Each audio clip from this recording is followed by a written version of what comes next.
Imagine a time when nothing existed. No light, no sound, no life, just empty darkness stretching forever. This is where our story begins. Not with people or places you know, but with the very moment when everything you see around you came to life. This is the story of how the world was born, how the first people lived, and how everything changed when they made one terrible choice. It's a story of beauty and tragedy, of love and loss, of beginnings that would shape every moment that followed. In the very beginning, as Genesis chapter 1 verse 1 tells us, in the beginning God created the heavens and the earth. But the earth wasn't like anything we know today. Verse 2 shows us a picture of complete emptiness. Now the earth was formless and empty.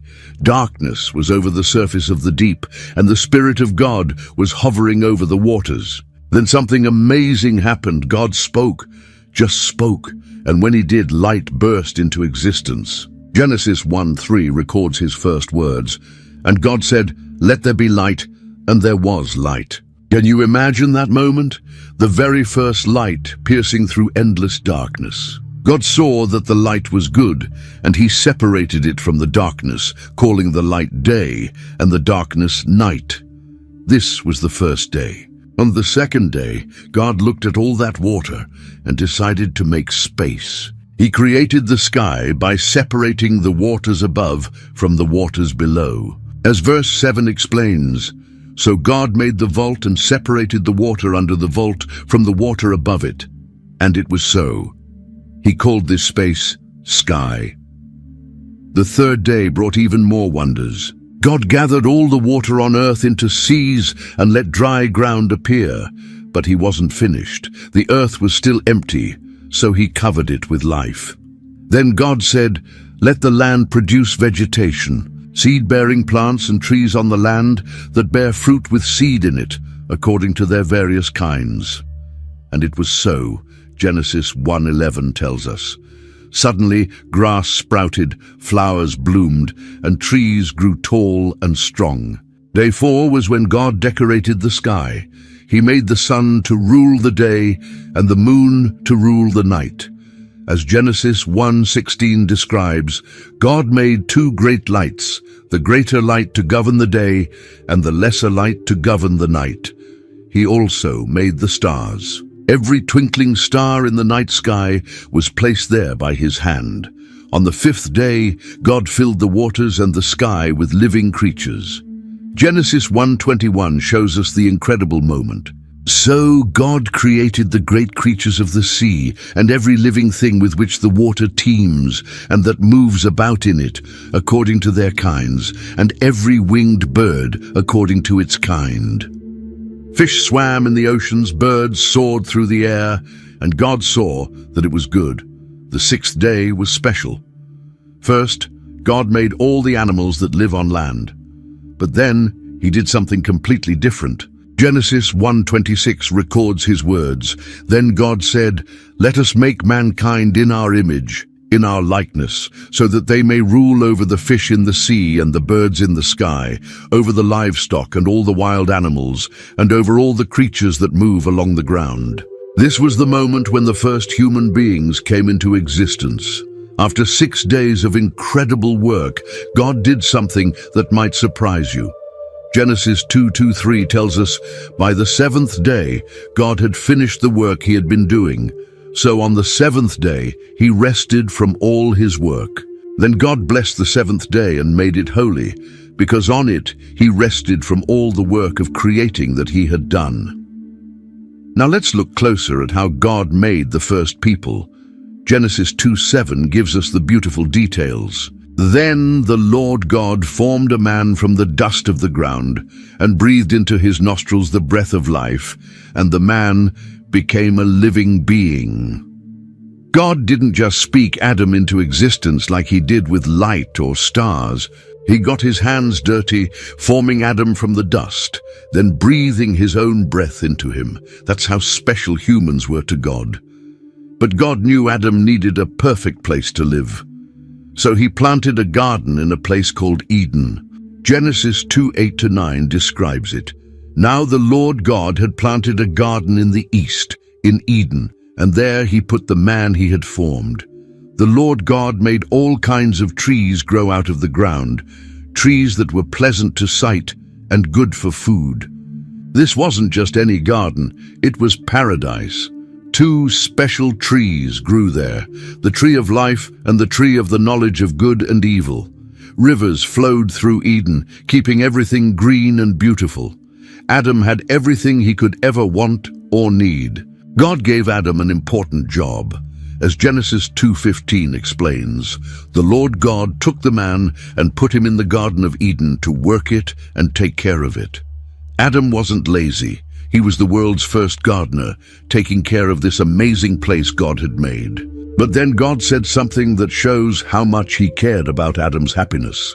Genesis 2:18 records, "The Lord God said, 'It is not good for the man to be alone. I will make a helper suitable for him.'" Even in paradise, Adam needed companionship. First, God brought all the animals to Adam to name them.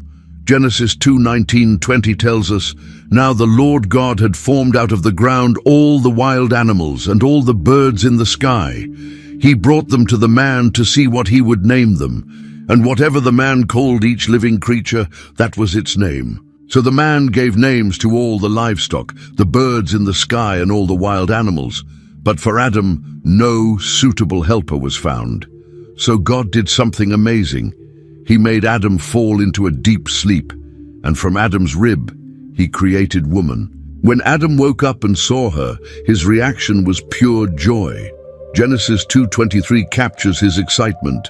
The man said, "This is now bone of my bones and flesh of my flesh. She shall be called woman, because she was taken out of man." The Bible tells us in Genesis 2:25 that Adam and his wife were both naked, and they felt no shame. They lived in perfect harmony with each other and with God. There was no fear, no embarrassment, no conflict, just pure, innocent love. Life in Eden was perfect, but God had given Adam and Eve one rule. Genesis 2:16-17 records God's words, "And the Lord God commanded the man, 'You are free to eat from every tree in the garden, but you must not eat from the tree of the knowledge of good and evil. For when you eat from it, you will certainly die.'" One rule. In all of paradise, with thousands of trees to choose from, there was just one tree they couldn't touch. It seemed simple enough. But then a serpent appeared.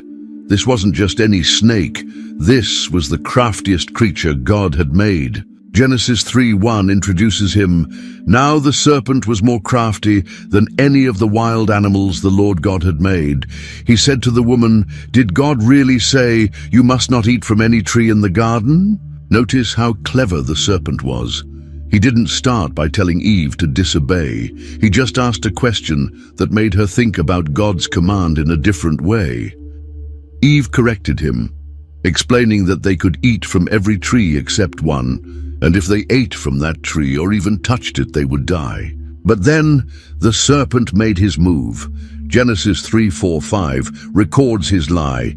"You will not certainly die," the serpent said to the woman, "for God knows that when you eat from it, your eyes will be opened, and you will be like God, knowing good and evil." Those words changed everything. Suddenly, Eve began to see the forbidden tree differently. Genesis 3:6 describes what happened next. "When the woman saw that the fruit of the tree was good for food and pleasing to the eyes, and also desirable for gaining wisdom, she took some and ate it. She also gave some to her husband, who was with her, and he ate it." The moment they ate that fruit, everything changed.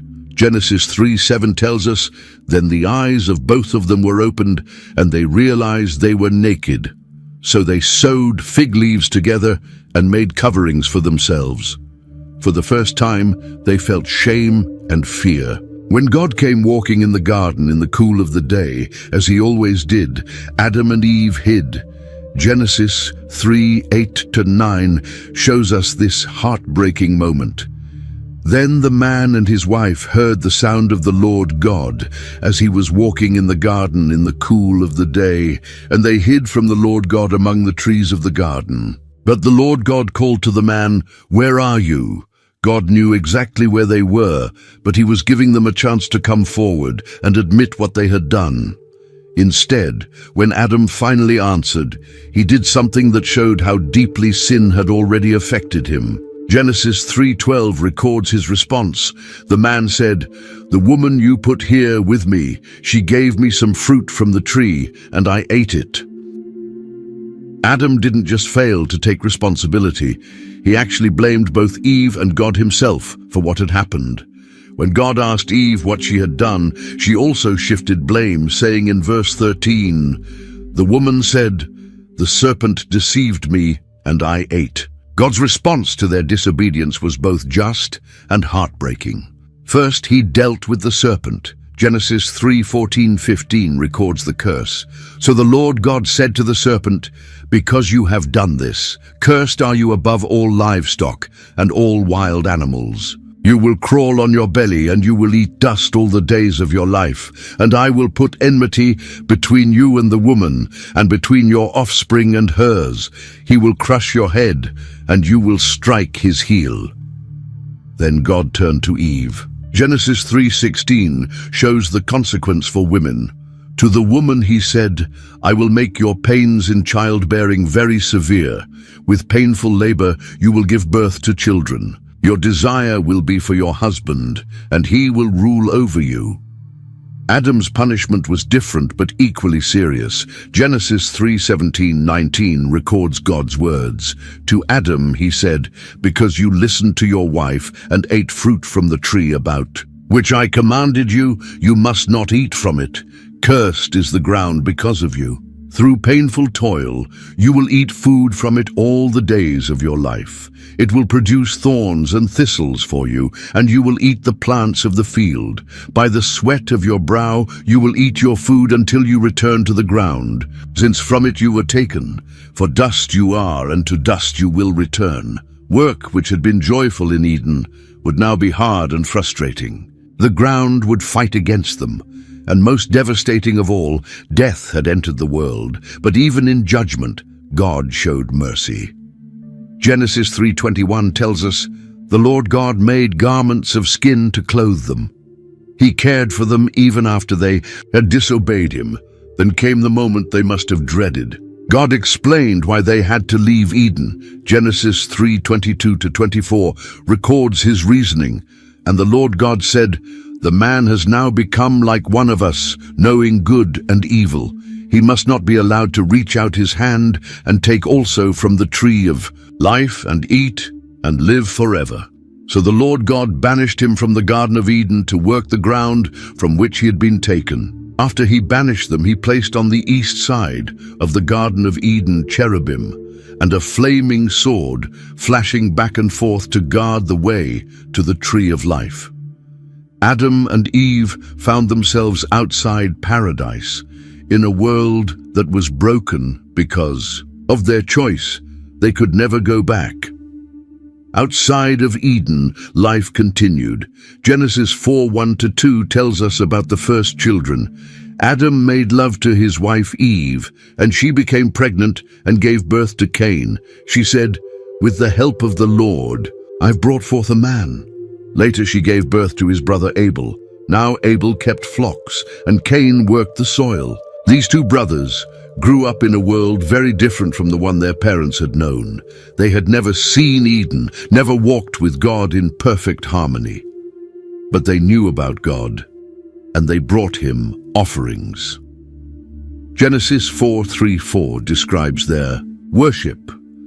In the course of time, Cain brought some of the fruits of the soil as an offering to the Lord. And Abel also brought an offering, fat portions from some of the firstborn of his flock. The Lord looked with favor on Abel and his offering, but on Cain and his offering he did not look with favor. We don't know exactly why God preferred Abel's offering, but we can see the difference in their hearts. Abel brought the best he had, the fat portions from the firstborn animals. Cain just brought some of his crops, not necessarily the best. God's rejection of his offering made Cain angry. His face fell and jealousy began to grow in his heart. But God, in his kindness, tried to warn Cain. Genesis 4:6-7 records God's words. Then the Lord said to Cain, "Why are you angry? Why is your face downcast? If you do what is right, will you not be accepted? But if you do not do what is right, sin is crouching at your door. It desires to have you, but you must rule over it." God was giving Cain a chance to make things right. He was warning him that sin was like a wild animal waiting to pounce, but Cain had to choose to fight against it. Sadly, Cain made the wrong choice. Genesis 4:8 tells us the tragic result. Now Cain said to his brother Abel, "Let's go out to the field." While they were in the field, Cain attacked his brother Abel and killed him. This was the first murder in human history. Brother killed brother out of jealousy and anger. When God asked Cain where Abel was, his response showed how deeply sin had corrupted his heart. Genesis 4:9 records his callous answer, "I don't know," he replied. "Am I my brother's keeper?" But God knew what had happened. Genesis 4:10-12 shows his response. The Lord said, "What have you done? Listen, your brother's blood cries out to me from the ground. Now you are under a curse and driven from the ground, which opened its mouth to receive your brother's blood. Yield from your hand. When you work the ground, it will no longer yield its crops for you. You will be a restless wanderer on the earth." Cain's punishment was severe, but not as severe as it could have been. When he complained that his punishment was too hard and that anyone who found him would kill him, God showed mercy. Genesis 4:15 tells us, "But the Lord said to him, 'Not so. Anyone who kills Cain will suffer vengeance 7 times over.' Then the Lord put a mark on Cain so that no one who found him would kill him. Even in judgment, God protected Cain's life. After killing his brother, Cain left his family and went to live in the land of Nod, east of Eden. There, his wife had a son named Enoch, and Cain built the first city, naming it after his son. Genesis 4:17 records this. Cain made love to his wife, and she became pregnant and gave birth to Enoch. Cain was then building a city, and he named it after his son Enoch. Cain's descendants became the founders of civilization as we know it. They weren't content to live simple lives. They created new ways of living, new technologies, new forms of art. Genesis 4:19-22 introduces us to some of Cain's most famous descendants. Lamech married 2 women, one named Ada and the other Zillah. Ada gave birth to Jabal. He was the father of those who live in tents and raise livestock. His brother's name was Jubal. He was the father of all who play the harp and flute. Zillah also had a son, Tubal-Cain, who forged all kinds of tools out of bronze and iron. These men were innovators. Jabal invented nomadic life, living in tents and moving with herds of animals. Jubal created music, making the first harps and flutes. Tubal-Cain was the world's first metalworker, creating tools from bronze and iron. But with civilization came more violence. Lamech, Cain's descendant, became even more violent than his ancestor. Genesis 4:23-24 records his boastful song. Lamech said to his wives, "Ada and Zillah, listen to me. Wives of Lamech, hear my words. I have killed a man for wounding me, a young man for injuring me. If Cain is avenged 7 times, then Lamech 77 times. Lamech was proud of his violence. He killed not in a moment of jealous rage like Cain, but in revenge for a simple injury. Violence was growing worse in the world. Meanwhile, back with Adam and Eve, life continued. They had lost Abel and Cain had been banished, but God gave them another son. Genesis 4:25 tells us, Adam made love to his wife again, and she gave birth to a son, and named him Seth, saying, God has granted me another child in place of Abel, since Cain killed him. Seth represented a new beginning, a chance for humanity to choose a different path than the one Cain had taken. And indeed, something wonderful happened in Seth's family line. Genesis 4:26 records this important moment. Seth also had a son, and he named him Enosh. At that time, people began to call on the name of the Lord. This was significant. While Cain's descendants were building cities and creating technologies, Seth's descendants were seeking God. They remembered their Creator and called on His name in worship and prayer. Genesis chapter 5 gives us the family line of Seth, and it's full of remarkable people. There was Enoch, who walked faithfully with God. Then he was no more because God took him away. Genesis 5:24 tells us this amazing story. Enoch was so close to God that God simply took him to heaven without him dying. The ages of these early people were incredible. Adam lived 930 years. Seth lived 912 years. Methuselah, the oldest man who ever lived, reached 969 years. Genesis 5:27 records, altogether Methuselah lived a total of 969 years, and then he died. These long lives show us how different the world was then. People lived for centuries, had time to accumulate vast knowledge and experience, and could see many generations of their families grow up. But even in Seth's godly line, we see the constant reminder of death. Again and again, Genesis 5 repeats the phrase, "and then he died." Death, which had entered the world through Adam and Eve's disobedience, touched everyone. As time passed and the population grew, something terrible began to happen. The godly line of Seth and the violent line of Cain began to mix, and the results were disastrous. Genesis 6:1-2 describes the beginning of the end, when human beings began to increase in number on the earth, and daughters were born to them. The sons of God saw that the daughters of humans were beautiful, and they married any of them they chose. This mixing of the godly and ungodly lines led to spiritual disaster. The people who had once called on the name of the Lord began to forget Him. Violence and wickedness spread like a disease across the earth. God saw what was happening, and His heart was broken. Genesis 6:5-6 gives us one of the saddest verses. In all the Bible, the Lord saw how great the wickedness of the human race had become on the earth, and that every inclination of the thoughts of the human heart was only evil all the time. The Lord regretted that He had made human beings on the earth, and His heart was deeply troubled. Can you imagine how God felt? He had created humans in His own image, breathed His own breath into them, given them a beautiful world to live in. And now they had become so wicked that every thought in their hearts was evil all the time. The violence that had started with Cain killing Abel had spread everywhere. Genesis 6:11 tells us, now the earth was corrupt in God's sight and was full of violence. It wasn't just individual sins anymore. The whole world had become a place of corruption and brutality. God made a heartbreaking decision. Genesis 6:7 records His words.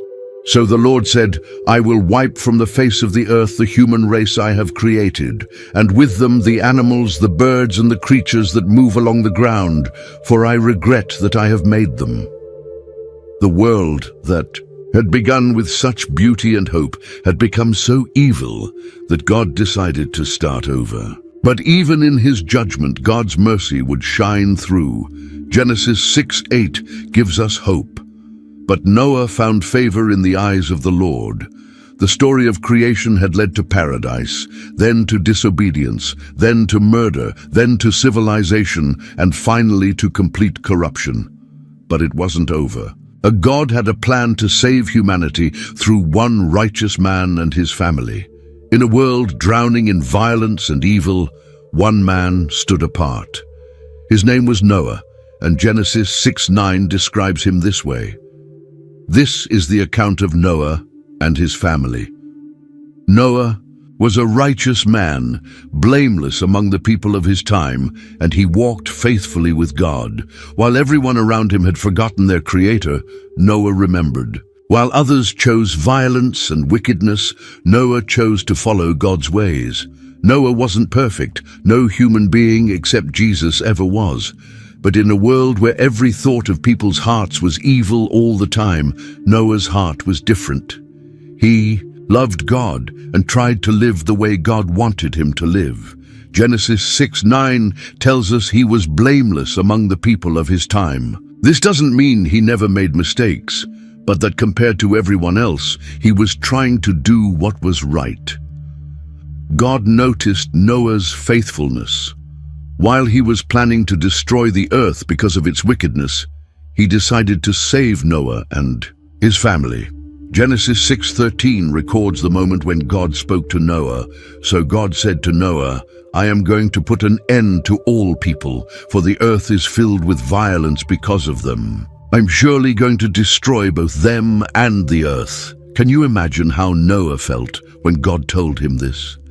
Everyone he knew, his neighbors, friends, maybe even extended family members, was going to be destroyed. The entire world as he knew. It was coming to an end.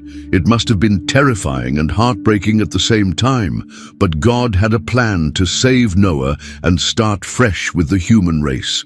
Genesis 6:18-19 shows God's promise, "But I will establish my covenant with you, and you will enter the ark, you and your sons and your wife and your sons' wives with you. You are to bring into the ark 2 of all living creatures, male and female, to keep them alive with you." God was giving Noah an incredible responsibility. He wasn't just saving Noah's family, he was making Noah responsible for saving every kind of animal on earth. This was going to be the biggest rescue mission in history, and Noah was going to lead it. Noah had 3 sons, Shem, Ham, and Japheth. These 4 men and their wives would be the only humans left alive after the flood. From their families, the entire world would be repopulated. The future of humanity rested on Noah's shoulders. What's amazing is that Noah didn't argue with God or ask for proof. Genesis 6:22 simply says, "Noah did everything just as God commanded him." When God said build an ark, Noah started building. When God said gather animals, Noah started gathering. His faith was complete and immediate. God gave Noah very specific instructions for building the ark. Genesis 6:14-16 records the details. "So make yourself an ark of cypress wood. Make rooms in it and coat it with pitch inside and out. This is how you are to build it. The ark is to be 300 cubits long, 50 cubits wide, and 30 cubits high. Make a roof for it, leaving below the roof an opening 1 cubit high all around. Put a door in the side of the ark and make lower, middle, and upper decks." This wasn't going to be a small boat. A cubit was about 18 inches, so the ark was about 450 feet long, 75 feet wide, and 45 feet high. That's longer than a football field and as tall as a 4-story building. It was going to be massive, with 3 decks and rooms throughout for all the animals and supplies they would need. Building something this big would have taken years. Noah had to cut down countless trees, shape the wood, and put it all together without modern tools or machinery. Every day as he worked on this enormous boat, people probably laughed at him. After all, they weren't near any ocean, and it had never rained enough to need such a huge boat. But Noah kept building, trusting that God knew what he was doing. Genesis 7:5 reminds us, "And Noah did all that the Lord commanded him." He was 600 years old when the flood came, which means he had been working on this project for many years, never giving up despite what others might have said about him. As the ark neared completion, God gave Noah another instruction. Genesis 7:1-3 records God's words. "The Lord then said to Noah, 'Go into the ark, you and your whole family, because I have found you righteous in this generation. Take with you 7 pairs of every kind of clean animal, a male and its mate, and 1 pair of every kind of unclean animal, a male and its mate, and also 7 pairs of every kind of bird, male and female, to keep their various kinds alive throughout the earth.'" Now came one of the most amazing parts of the whole story. How do you get two of every animal on earth to come to one place? How do you convince lions and lambs, elephants and mice, birds and reptiles to all walk peacefully into a boat? You don't have to convince them. God does it for you. Genesis 7:8-9 tells us, pairs of clean and unclean animals, of birds and of all creatures that move along the ground, male and female, came to Noah and entered the ark, as God had commanded. Noah, the animals came on their own. God called them and they responded. Lions walked next to sheep without attacking. Bears strolled alongside deer. Eagles flew next to sparrows. It was like the Garden of Eden all over again, with animals living in perfect harmony. Genesis 7:13-16 describes the final moments. On that very day, Noah and his sons, Shem, Ham, and Japheth, together with his wife and the wives of his 3 sons, entered the ark. They had with them every wild animal according to its kind, all livestock according to their kinds, every creature that moves along the ground according to its kind, and every bird according to its kind, everything with wings. Pairs of all creatures that have the breath of life in them came to Noah and entered the ark. The animals going in were male and female of every living thing, as God had commanded Noah. Then the Lord shut him in. Notice that last sentence. Then the Lord shut him in. God himself closed the door of the ark. Once that door was shut, there was no going back. Everyone inside was safe, and everyone outside was about to face the flood. For 7 days after, everyone was safely inside the ark. Nothing happened. Can you imagine what those days were like? Noah and his family were locked inside this huge boat with thousands of animals waiting for something they had never seen before: rain. Then it began. Genesis 7:11-12 describes the moment when everything changed. In the 600th year of Noah's life, on the 17th day of the 2nd month, on that day all the springs of the great deep burst forth, and the floodgates of the heavens were opened, and rain fell on the earth 40 days and 40 nights. This wasn't just a heavy rainstorm. The springs of the great deep burst forth. Water came shooting up from underground. The floodgates of the heavens opened. Water poured down from above. It was like the whole world was being squeezed between 2 massive oceans. The rain didn't stop.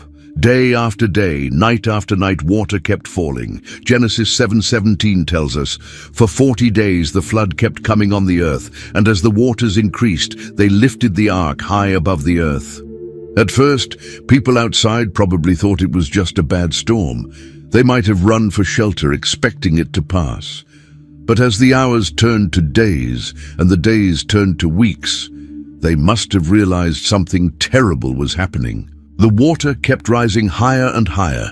Genesis 7:19-20 shows us how complete the destruction was. They rose greatly on the earth, and all the high mountains under the entire heavens were covered. The waters rose and covered the mountains to a depth of more than 15 cubits. Every mountain on earth was underwater. Even the highest peaks disappeared beneath the flood. The whole world became one giant ocean with only one boat floating on its surface. Genesis 7:21-23 describes the tragic result. Every living thing that moved on land perished: birds, livestock, wild animals, all the creatures that swarm over the earth, and all mankind. Everything on dry land that had the breath of life in its nostrils died. Every living thing on the face of the earth was wiped out. People and animals and the creatures that move along the ground and the birds were wiped from the earth. Only Noah was left, and those with him in the ark. It's hard to imagine such complete destruction. Every person who had laughed at Noah was gone. Every animal that hadn't made it to the ark was dead. Every plant, every tree, every living thing that needed air to breathe had drowned. The earth that God had created with such beauty and filled with such life was now a watery grave. Only 8 people remained alive in the entire world: Noah, his wife, his 3 sons, and their 3 wives. They floated alone on an endless sea, carrying in their ark the future of all life on earth. Living inside the ark must have been unlike anything anyone had ever experienced. Genesis 7:24 tells us that the waters flooded the earth for 150 days, but the rain itself fell for 40 days and nights. During those first 40 days, Noah and his family listened to the constant sound of rain pounding on the roof above them. Inside the ark, it was probably dark most of the time. The only light came through the opening that ran around the top. Just below the roof, the air was filled with the sounds and smells of thousands of animals. Lions roared, elephants trumpeted, birds chirped, and countless other creatures made their various noises. But something miraculous was happening inside that floating zoo. The animals weren't acting the way they normally would. Predators weren't hunting prey. Everything was peaceful, just like it had been when they all walked into the ark together. God was supernaturally keeping order among all these different creatures. Noah and his family had to work hard every day. The animals needed food and water. Waste had to be cleaned up. With thousands of creatures living in one space, there was always something that needed attention. They had to make sure the elephants had enough to eat, the birds had clean water, and the smaller animals weren't getting lost or hurt. Genesis doesn't give us many details about daily life in the ark, but we can imagine some of the challenges. How do you feed a lion without letting it hunt other animals? How do you keep thousands of different animals healthy in close quarters? How do you deal with the smell and noise of such a crowded space? Yet through it all, God was taking care of them. The ark was perfectly designed for its purpose. It was big enough to hold everything and everyone. It was strong enough to survive the worst storm in history. And it was sealed well enough to keep everyone inside safe and dry. Noah's family must have spent time praying and talking together. They were the only humans left alive, and they knew it. The responsibility they carried was enormous. When the flood ended, they would have to start the world over again. They also had to live with the knowledge of what was happening outside.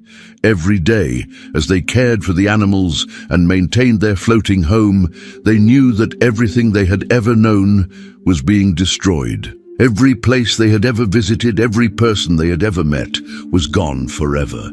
Yet they also had hope. God had saved them for a purpose. He had promised to establish his covenant with Noah.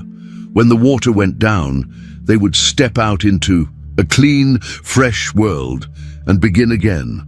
After 40 days, the rain finally stopped. But the ark didn't land immediately. Genesis 8:1-3 tells us what happened next. But God remembered Noah and all the wild animals and the livestock that were with him in the ark, and he sent a wind over the earth, and the waters receded. Now the springs of the deep and the floodgates of the heavens had been closed, and the rain from heaven had been restrained. The water receded steadily from the earth. God sent a wind to help dry up the water. Slowly, very slowly, the level began to go down. It had taken 40 days for the water to cover the earth, but it took much longer for it to go away. Genesis 8:4 records an important moment. On the 17th day of the 7th month, the ark came to rest on the mountains of Ararat. Finally, after months of floating, the ark touched solid ground again, but they still couldn't get out. The mountains were still mostly underwater. Noah wanted to know what was happening outside, so he decided to send out some birds to explore. Genesis 8:6-7 tells us, after 40 days, Noah opened a window he had made in the ark and sent out a raven, and it kept flying back and forth until the water had dried up from the earth. The raven could fly around and find places to perch, but it didn't bring back any news, so Noah tried a different bird. Genesis 8:8-9 describes what happened. Then he sent out a dove to see if the water had receded from the surface of the ground. But the dove could find nowhere to perch because there was water over all the surface of the earth. so it returned to Noah in the ark. He reached out his hand and took the dove and brought it back to himself in the ark. The dove was looking for dry land, but there wasn't any yet. Noah waited 7 more days and sent the dove out again.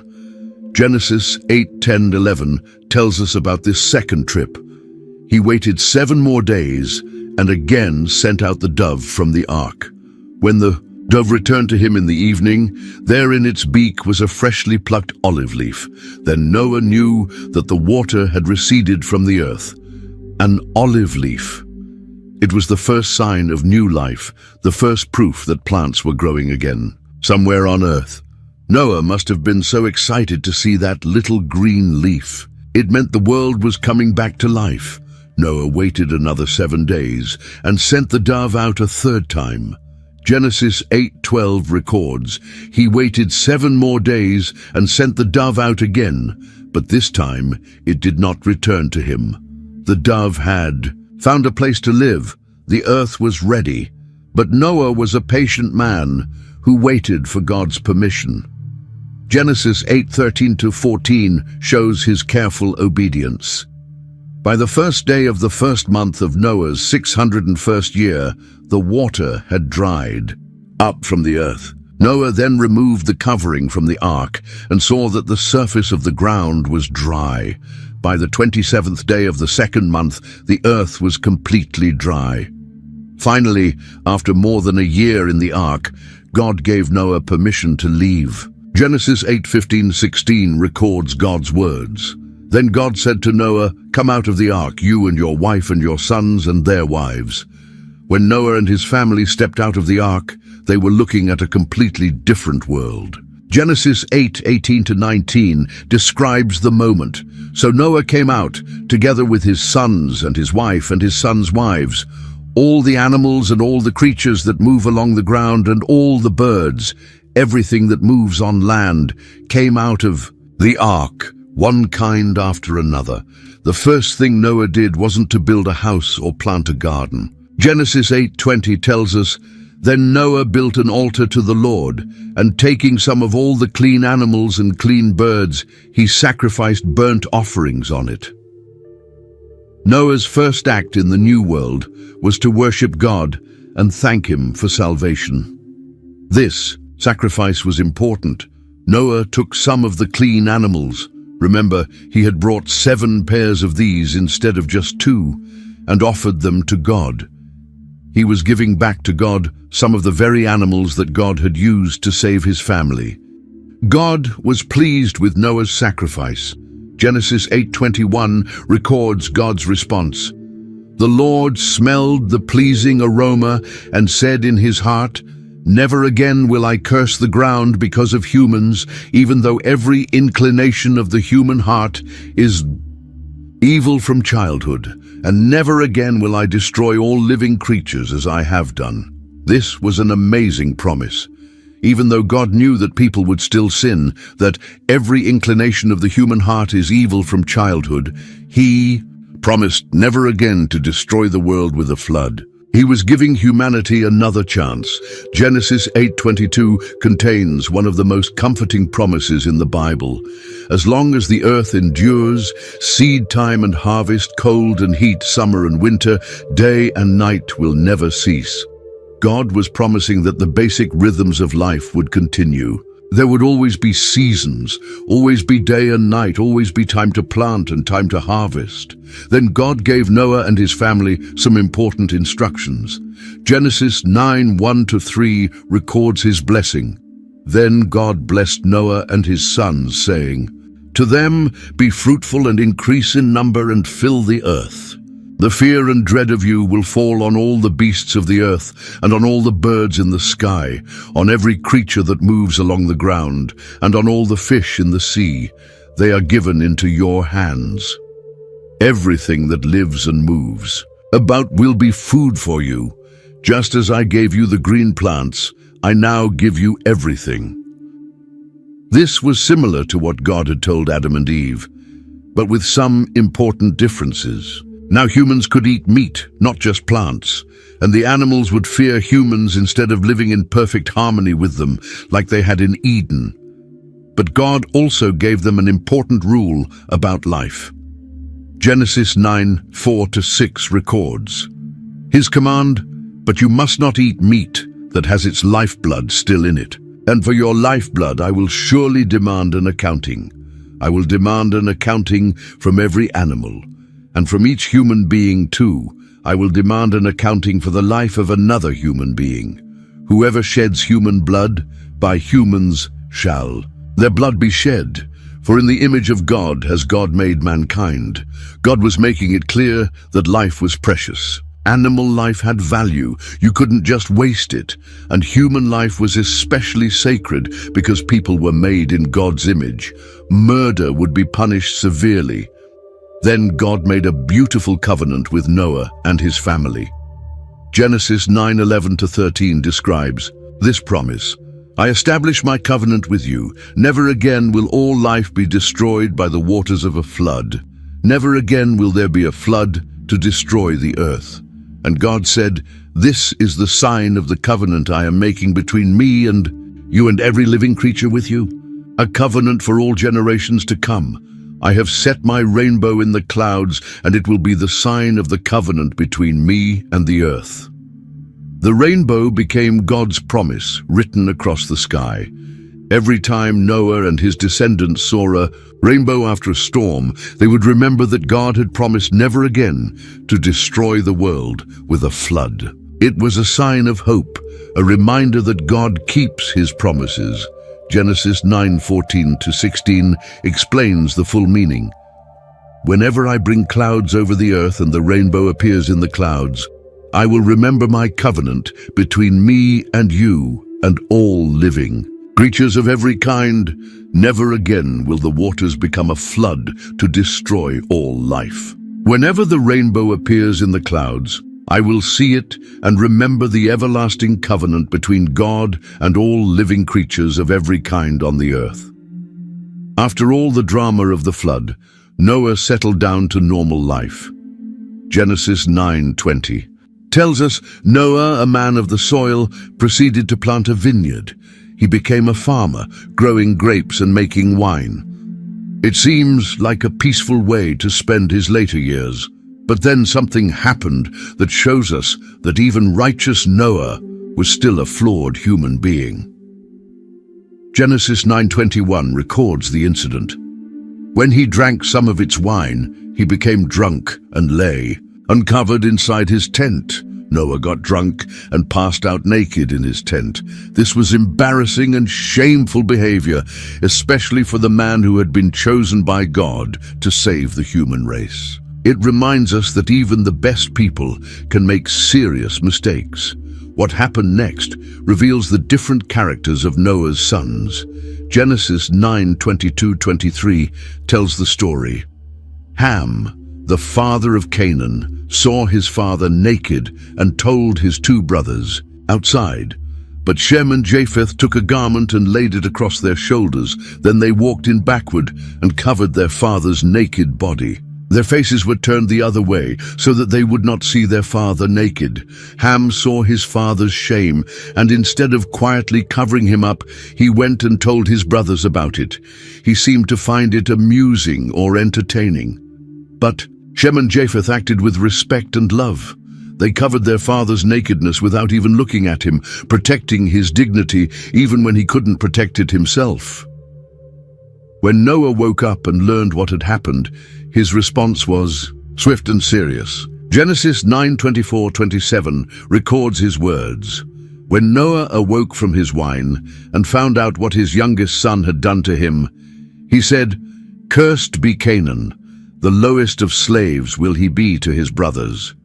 He also said, "Praise be to the Lord, the God of Shem. May Canaan be the slave of Shem. May God extend Japheth's territory. May Japheth live in the tents of Shem, and may Canaan be the slave of Japheth." This curse on Canaan, Ham's son, and blessing on Shem and Japheth would have huge consequences for the future. The descendants of Shem would become the Jewish people, through whom God would work to bless the world. The descendants of Japheth would spread out and become many nations, And the descendants of Canaan would face judgment for their ancestors' disrespectful behavior. Noah lived 350 years after the flood, reaching the impressive age of 950 years. Genesis 9:28-29 concludes his story. After the flood, Noah lived 350 years. Noah lived a total of 950 years, and then he died. As the years passed, Noah's sons and their wives had many children, and their children had children, and the human population began to grow again. Genesis 10:1 introduces this new chapter. This is the account of Shem, Ham, and Japheth, Noah's sons, who themselves had sons after the flood. Genesis chapter 10 gives us what scholars call the Table of Nations, a list of all the different peoples who descended from Noah's 3 sons. From Shem came the Semitic peoples, including eventually Abraham and the Jewish nation. From Ham came various African and Middle Eastern peoples. From Japheth came many of the peoples who would spread across Europe and Asia. But at first, everyone stayed together in one place. Genesis 11:1-2 tells us, "Now the whole world had one language and a common speech. As people moved eastward, they found a plain in Shinar and settled there. Having one language meant everyone could understand each other perfectly. There were no communication barriers, no cultural misunderstandings. They all worked together as one big human family. But instead of spreading out across the earth, as God had commanded them to do, they decided to stay together and build something impressive." Genesis 11:3-4 records their plan. "They said to each other, 'Come, let's make bricks and bake them thoroughly.' They used brick instead of stone and tar for mortar. Then they said, 'Come, let us build ourselves a city with a tower that reaches to the heavens, so that we may make a name for ourselves. Otherwise we will be scattered over the face of the whole earth.' This tower wasn't just about architecture. It was about pride and rebellion. They wanted to make a name for themselves instead of honoring God's name. They wanted to stay together instead of filling the earth as God had commanded. They were trying to reach heaven through their own efforts instead of depending on God. God saw what they were doing, and he knew where it would lead. Genesis 11:5-6 shows his concern. "But the Lord came down to see the city and the tower the people were building. The Lord said, 'If as one people speaking the same language they have begun to do this, then nothing they plan to do will be impossible for them.' When people work together in rebellion against God, there's no limit to the evil they can accomplish. God had seen this before the flood, and he wasn't going to let it happen again. So God did something that completely stopped their project. Genesis 11:7-8 describes his action. "Come, let us go down and confuse their language so they will not understand each other." So the Lord scattered them from there over all the earth, and they stopped building the city. Suddenly, the construction workers couldn't understand each other. The architects couldn't explain their plans. Families couldn't communicate with their neighbors. Confusion and frustration replaced cooperation and progress. Genesis 11:9 explains the result. That is why it was called Babel, because there the Lord confused the language of the whole world. From there the Lord scattered them over the face of the whole earth. The word Babel sounds like the Hebrew word for confused. What had started as a proud human achievement became a symbol of confusion and failure. The tower was never finished, and the people were forced to spread out across the world, forming different nations with different languages. This scattering wasn't just punishment, it was also protection. By dividing humanity into smaller groups with different languages, God was preventing them from uniting in rebellion against him again. He was also fulfilling his original command to fill the earth, even though they had tried to resist it. Story of Babel shows us that human pride and rebellion will always fail in the end. People may try to build their own way to heaven, make their own names great, and resist God's plans, but God's purposes will ultimately be accomplished. The earth would be filled with people, just as he had always intended, even if it happened through judgment rather than obedience. After the confusion at Babel scattered people across the earth, most of humanity forgot about the one true God.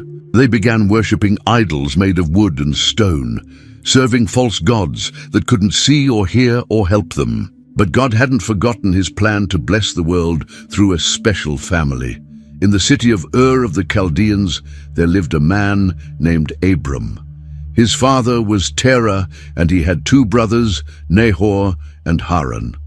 Genesis 11:27-28 tells us about their family. This is the account of Terah's family line. Terah became the father of Abram, Nahor, and Haran became the father of Lot. While his father Terah was still alive, Haran died in Ur of the Chaldeans, in the land of his birth. Ur was a wealthy, sophisticated city with impressive buildings and advanced technology. The people there worshipped the moon god and other false deities.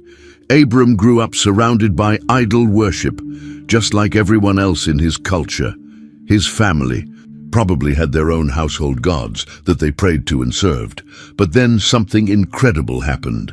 The true God, the creator of heaven and earth, spoke directly to Abram. Genesis 12:1-3 records this life-changing moment. The Lord had said to Abram, "Go from your country, your people and your father's household, to the land I will show you. I will make you into a great nation, and I will bless you. I will make your name great, and you will be a blessing. I will bless those who bless you, and whoever curses you I will curse, and all peoples on earth will be blessed through you."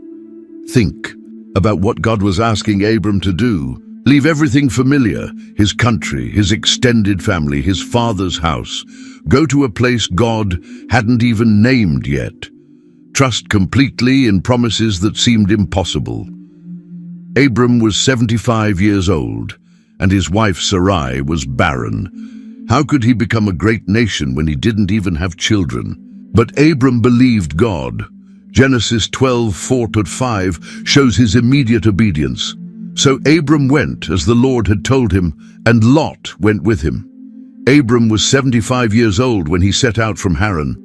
He took his wife Sarai, his nephew Lot, all the possessions they had accumulated, and the people they had acquired in Haran, and they set out for the land of Canaan, and they arrived there. Notice that Abram had already started this journey. His father Terah had begun moving the family toward Canaan, but had stopped in Haran, where he died. Now God was calling Abram to finish what his father had started. The journey from Haran to Canaan was long and dangerous. There were no maps, no hotels, no gas stations. They traveled with their flocks and herds, their servants and belongings, moving slowly across unfamiliar territory. They had to find water for their animals, grass for grazing, and safe places to camp each night. When they finally reached Canaan, Genesis 12:6-7 tells us what happened. Abram traveled through the land as far as the site of the great tree of Moreh at Shechem. At that time the Canaanites were in the land. The Lord appeared to Abram and said, "To your offspring I will give this land." So he built an altar there to the Lord who had appeared to him. This was the first time God specifically identified the promised land. He pointed to Canaan and said, "This is it. This is where your descendants will live." But there was a problem. The Canaanites already lived there. The land was already occupied by other people. How could God give it to Abram's offspring? Abram didn't argue or complain. He built an altar and worshipped God, trusting that somehow, some way, God would keep his promise. This act of worship was also a public declaration. Anyone who saw that altar knew that Abram served the Lord, not the local gods. As Abram continued living in Canaan, God spoke to him again with even more specific promises. Genesis 13:14-17 records this conversation. The Lord said to Abram after Lot had parted from him, "Look around from where you are, to the north and south, to the east and west. All the land that you see I will give to you and your offspring. Forever I will make your offspring like the dust of the earth, so that if anyone could count the dust, then your offspring could be counted. Go, walk through the length and breadth of the land, for I am giving it to you. God told Abram to look in every direction, north, south, east, west. Everything he could see would belong to his descendants, and those descendants would be countless, like dust particles that no one could number. This was an amazing promise for a man who still had no children. But Abram was getting older, and he began to worry about how God's promises could come true. Genesis 15:1-3 shows his honest concern. After this, the word of the Lord came to Abram in a vision. Do not be afraid, Abram. I am your shield, your very great reward. But Abram said, Sovereign Lord, what can you give me since I remain childless? And the one who will inherit my estate is Eliezer of Damascus? And Abram said, You have given me no children, so a servant in my household will be my heir. Abram was being practical. According to the customs of his time, if a man had no sons, his chief servant would inherit everything. Abram's servant Eliezer was a good man, but he wasn't the child God had promised. God's response was immediate and clear. Genesis 15:4-5 records, His words, Then the word of the Lord came to him, This man will not be your heir, but a son who is your own flesh and blood will be your heir. He took him outside and said, Look up at the sky and count the stars, if indeed you can count them. Then he said to him, So shall your offspring be. Standing under the star-filled sky, Abram heard God promise that his own biological son would be his heir, and that his descendants would be as numerous as the stars. Genesis 15:6 tells us Abram's response. Abram believed the Lord, and he credited it to him as righteousness. This verse is incredibly important. Abram wasn't made right with God because of his good works or religious ceremonies. He was declared righteous simply because he believed God's promise. His faith, not his actions, made him acceptable to God. But God wasn't finished. He wanted to make a formal covenant with Abram, so he told him to prepare a special ceremony. Genesis 15:9-10 describes the preparation. So the Lord said to him, Bring me a heifer, a goat, and a ram, each 3 years old, along with a dove and a young pigeon. Abram brought all these to him, cut them in two, and arranged the halves opposite each other. The birds, however, he did not cut in half. This was how covenants were made in ancient times. Both parties would walk between the pieces of sacrificed animals, essentially saying, May I be torn apart like these animals if I break this agreement. But something amazing happened in this ceremony. Genesis 15:12-17-18 tells us, As the sun was setting, Abram fell into a deep sleep, and a thick and dreadful darkness came over him. When the sun had set and darkness had fallen, a smoking firepot with a blazing torch appeared and passed between the pieces. On that day, the Lord made a covenant with Abram and said, To your descendants I give this land, from the Wadi of Egypt to the great river, the Euphrates. Only God passed between the pieces. Abram was asleep. This meant God was taking full responsibility for keeping the covenant. He was saying, Even if Abram fails, even if his descendants fail, I will keep my promises. The smoking firepot and blazing torch represented God's presence, and he alone walked through the sacrifice. Later, God would make this covenant even more personal. Genesis 17:3-5 records another conversation. Abram fell face down, and God said to him, As for me, this is my covenant with you. You will be the father of many nations. No longer will you be called Abram. Your name will be Abraham, for I have made you a father of many nations. God changed Abram's name to Abraham. Abram meant exalted father, but Abraham meant father of many nations. Every time someone called his name, Abraham would be reminded of God's promise. He would be the father not just of one nation, but of many nations. Years passed, and Abraham still had no children. Sarah, whose name had also been changed from Sarai, was well past childbearing age. She began to doubt that God's promise would come through her, so she came up with her own plan. Genesis 16:1-2 tells us about Sarah's idea. Now Sarai, Abram's wife, had borne him no children, but she had an Egyptian slave named Hagar. So she said to Abram, "The Lord has kept me from having children. Go, sleep with my slave. Perhaps I can build a family through her." Abram agreed to what Sarai said. This was a common practice in their culture. If the wife couldn't have children, she could give her servant to her husband, and any children born would legally belong to the wife. Sarah thought this might be how God intended to fulfill his promise. But this plan created huge problems. Genesis 16:4-5 describes what happened. He slept with Hagar and she conceived. When she knew she was pregnant, she began to despise her mistress. Then Sarai said to Abram, "You are responsible for the wrong I am suffering. I put my slave in your arms, and now that she knows she is pregnant, she despises me. May the Lord judge between you and me." Hagar became proud and disrespectful towards Sarah once she was pregnant. Sarah became jealous and angry. Abraham found himself caught in the middle of a conflict between his wife and the mother of his child. Abraham's response wasn't very helpful. Genesis 16:6 records his words, "Your slave is in your hands," Abram said. "Do with her whatever you think best." Sarah treated Hagar so harshly that she ran away into the desert. But God cared about Hagar, even though she was just a servant. Genesis 16:7-11 tells us about God's intervention. The angel of the Lord found Hagar near a spring in the desert. It was the spring that is beside the road to Shur. And he said, "Hagar, slave of Sarai, where have you come from, and where are you going?" "I'm running away from my mistress Sarai," she answered. Then the angel of the Lord told her, "Go back to your mistress and submit to her." The angel added, "I will increase your descendants so much that they will be too numerous to count."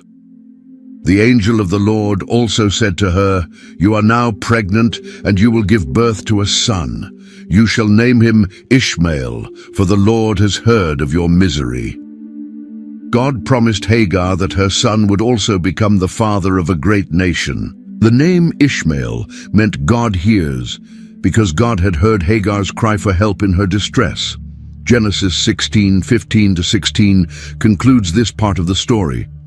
So Hagar bore Abram a son, and Abram gave the name Ishmael to the son she had born. Abram was 86 years old when Hagar bore him Ishmael. Abraham finally had a son, but this wasn't the son God had promised. Ishmael was born through human planning and effort, not through God's miraculous power. Abraham loved Ishmael and probably thought this was how God intended to fulfill his promise, but God had a different plan. 13 years passed after Ishmael's birth. Abraham was now 99 years old and Sarah was 89. By any human standard, it was impossible for them to have children. But God appeared to Abraham again with an amazing announcement. Genesis 17:15-16 records God's words. God also said to Abraham, "As for Sarai, your wife, you are no longer to call her Sarai. Her name will be Sarah. I will bless her and will surely give you a son by her. I will bless her so that she will be the mother of nations. Kings of peoples will come from her." Abraham's reaction shows how impossible this seemed. Genesis 17:17 tells us, Abraham fell face down. He laughed and said to himself, "Will a son be born to a man 100 years old? Will Sarah bear a child at the age of 90? Abraham laughed, not from joy, but from disbelief. The idea seemed so ridiculous that he couldn't help but laugh. He even suggested to God that Ishmael could be the promised son. But God was clear about his plan. Genesis 17:19 records his response. Then God said, "Yes, But your wife Sarah will bear you a son, and you will call him Isaac. I will establish my covenant with him as an everlasting covenant for his descendants after him." The name Isaac meant laughter, which was perfect considering both Abraham and Sarah's reactions to God's promise. Later, when 3 visitors came to Abraham's tent, they repeated this promise. Genesis 18:10 tells us, "Then one of them said, 'I will surely return to you about this time next year, and Sarah, your wife, will have a son.'" Now, Sarah was listening at the entrance to the tent, which was behind him. Sarah's reaction was just like her husband's. Genesis 18:12-13 records, "So Sarah laughed to herself as she thought, 'After I am worn out and my Lord is old, will I now have this pleasure?'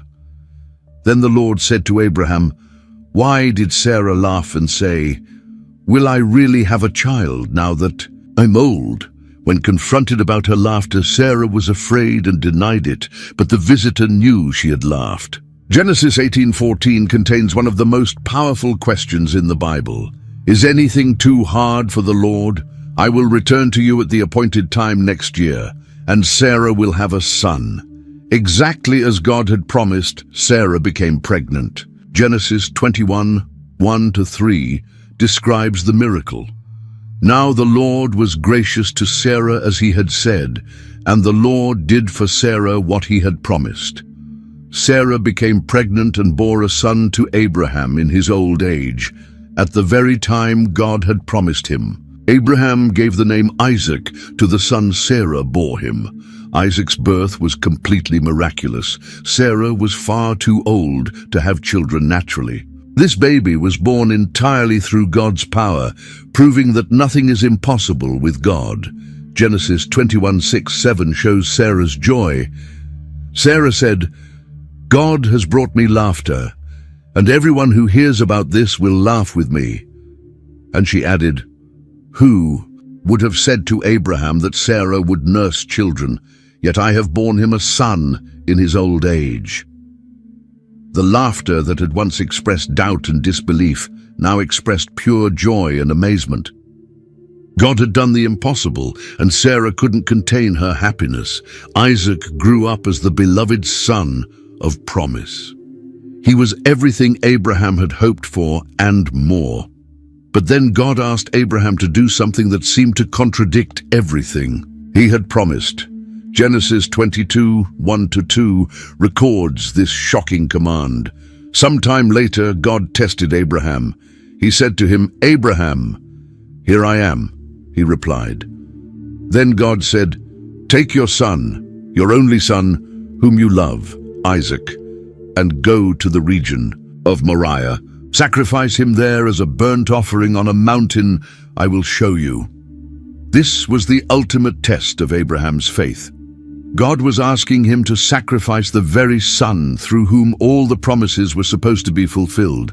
If Isaac died, how could he become the father of many nations? How could Abraham's descendants be as numerous as the stars?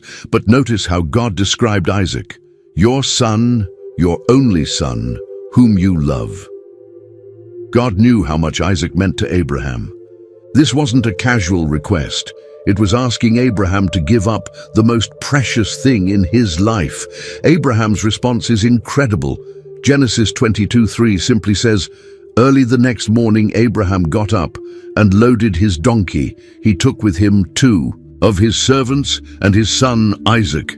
When he had cut enough wood for the burnt offering, he set out for the place God had told him about." Abraham didn't argue or delay. He got up early the next morning and prepared to obey God, even though it meant sacrificing his beloved son. This shows the depth of his faith and trust in God. The journey to Mount Moriah took 3 days. Can you imagine what those 3 days were like for Abraham? Every step took him closer to the moment when he would have to sacrifice Isaac. Every conversation with his son must have been painful, knowing what lay ahead. When they reached the mountain, Abraham made his preparations. Genesis 22:6-8 describes the scene. Abraham took the wood for the burnt offering and placed it on his son Isaac, and he himself carried the fire and the knife. As the two of them went on together, Isaac spoke up and said to his father Abraham, "Father!" "Yes, my son," Abraham replied. "The fire and wood are here," Isaac said, "but where is the lamb for the burnt offering?" Abraham answered, "God himself will provide the lamb for the burnt offering, my son." And the two of them went on together. Isaac's innocent question must have broken Abraham's heart, but Abraham's answer showed his faith. God himself will provide. He believed that somehow, some way, God would work everything out. At the top of the mountain, Abraham built an altar and arranged the wood. Then came the hardest moment of all. Genesis 22, 9-10 tells us, when they reached the place God had told him about, Abraham built an altar there and arranged the wood on it. He bound his son Isaac and laid him on the altar on top of the wood. Then he reached out his hand and took the knife to sacrifice his son. Abraham was actually going to do it. He had tied up Isaac and placed him on the altar. He raised the knife, ready to plunge it into his son's heart. This wasn't just a show of faith. Abraham was completely committed to obeying God, no matter how much it cost him. But at the last possible second, God intervened. Genesis 22:11-12 records the dramatic rescue. But the angel of the Lord called out to him from heaven, "Abraham, Abraham." "Here I am," he replied. "Do not lay a hand on the boy," he said. "Do not do anything to him. Now I know that you fear God, because you have not withheld from me your son, your only son." God stopped Abraham just in time. This had been a test, and Abraham had passed with flying colors. He had proven that he loved and trusted God more than anything else in the world, even his beloved son. Genesis 22:13 shows God's provision. Abraham looked up, and there in a thicket, he saw a ram caught by its horns. He went over and took the ram and sacrificed it as a burnt offering instead of his son. God had provided a substitute, just as Abraham had said he would. The ram died instead of Isaac, showing God's mercy and provision. Because of Abraham's incredible faith, God renewed his promises with even stronger language. Genesis 22:16-18 records God's oath. "I swear by myself, declares the Lord, that because you have done this and have not withheld your son, your only son, I will surely bless you and make your descendants as numerous as the stars in the sky and as the sand on the seashore. Your descendants will take possession of the cities of their enemies, and through your offspring all nations on earth will be blessed, because you have obeyed me." After the dramatic events at Mount Moriah, life returned to normal for Abraham's family, but as the years passed, Sarah grew old and eventually died. Genesis 23:1-2 records this sad moment. Sarah lived to be 127 years old. She died at Kiriath Arba, that is Hebron, in the land of Canaan, and Abraham went to mourn for Sarah and to weep over her. Sarah had lived an incredible life. She had seen God's miraculous power when Isaac was born. She had watched her son grow up strong and healthy. She had been part of God's great plan to bless all nations through Abraham's family. But now Abraham faced a practical problem. He needed a place to bury his wife, but he was still a foreigner in Canaan. He didn't own any land except what God had promised him, and that promise was for the future, not the present. Genesis 23:3-4 shows Abraham's request to the local people. Then Abraham rose from beside his dead wife and spoke to the Hittites. He said, "I am a foreigner and stranger among you. Sell me some property for a burial site here, so I can bury my dead." The Hittites respected Abraham and offered to give him any burial site he wanted, but Abraham insisted on paying full price for a field that contained a cave. Genesis 23:17-18 describes the transaction. So Ephron's field in Machpelah near Mamre, both the field and the cave in it, And all the trees within the borders of the field was deeded to Abraham as his property in the presence of all the Hittites who had come to the gate of the city. This cave became the family burial place. Abraham, Isaac, Jacob, and their wives would all be buried there. It was the first piece of the promised land that Abraham actually owned. After Sarah's death, Abraham realized he needed to find a wife for Isaac, but he didn't want Isaac to marry one of the local Canaanite women who worshipped false gods. Genesis 24:1-4 shows Abraham's concern. Abraham was now very old, and the Lord had blessed him in every way. He said to the senior servant in his household, the one in charge of all that he had, "Put your hand under my thigh. I want you to swear by the Lord, the God of heaven and the God of the earth, that you will not get a wife for my son from the daughters of the Canaanites among whom I am living, but will go to my country and my own relatives and get a wife for my son Isaac." Abraham sent his trusted servant on a long journey back to Mesopotamia, where his relatives still lived. The servant took 10 camels loaded with gifts and set out to find the right woman for Isaac.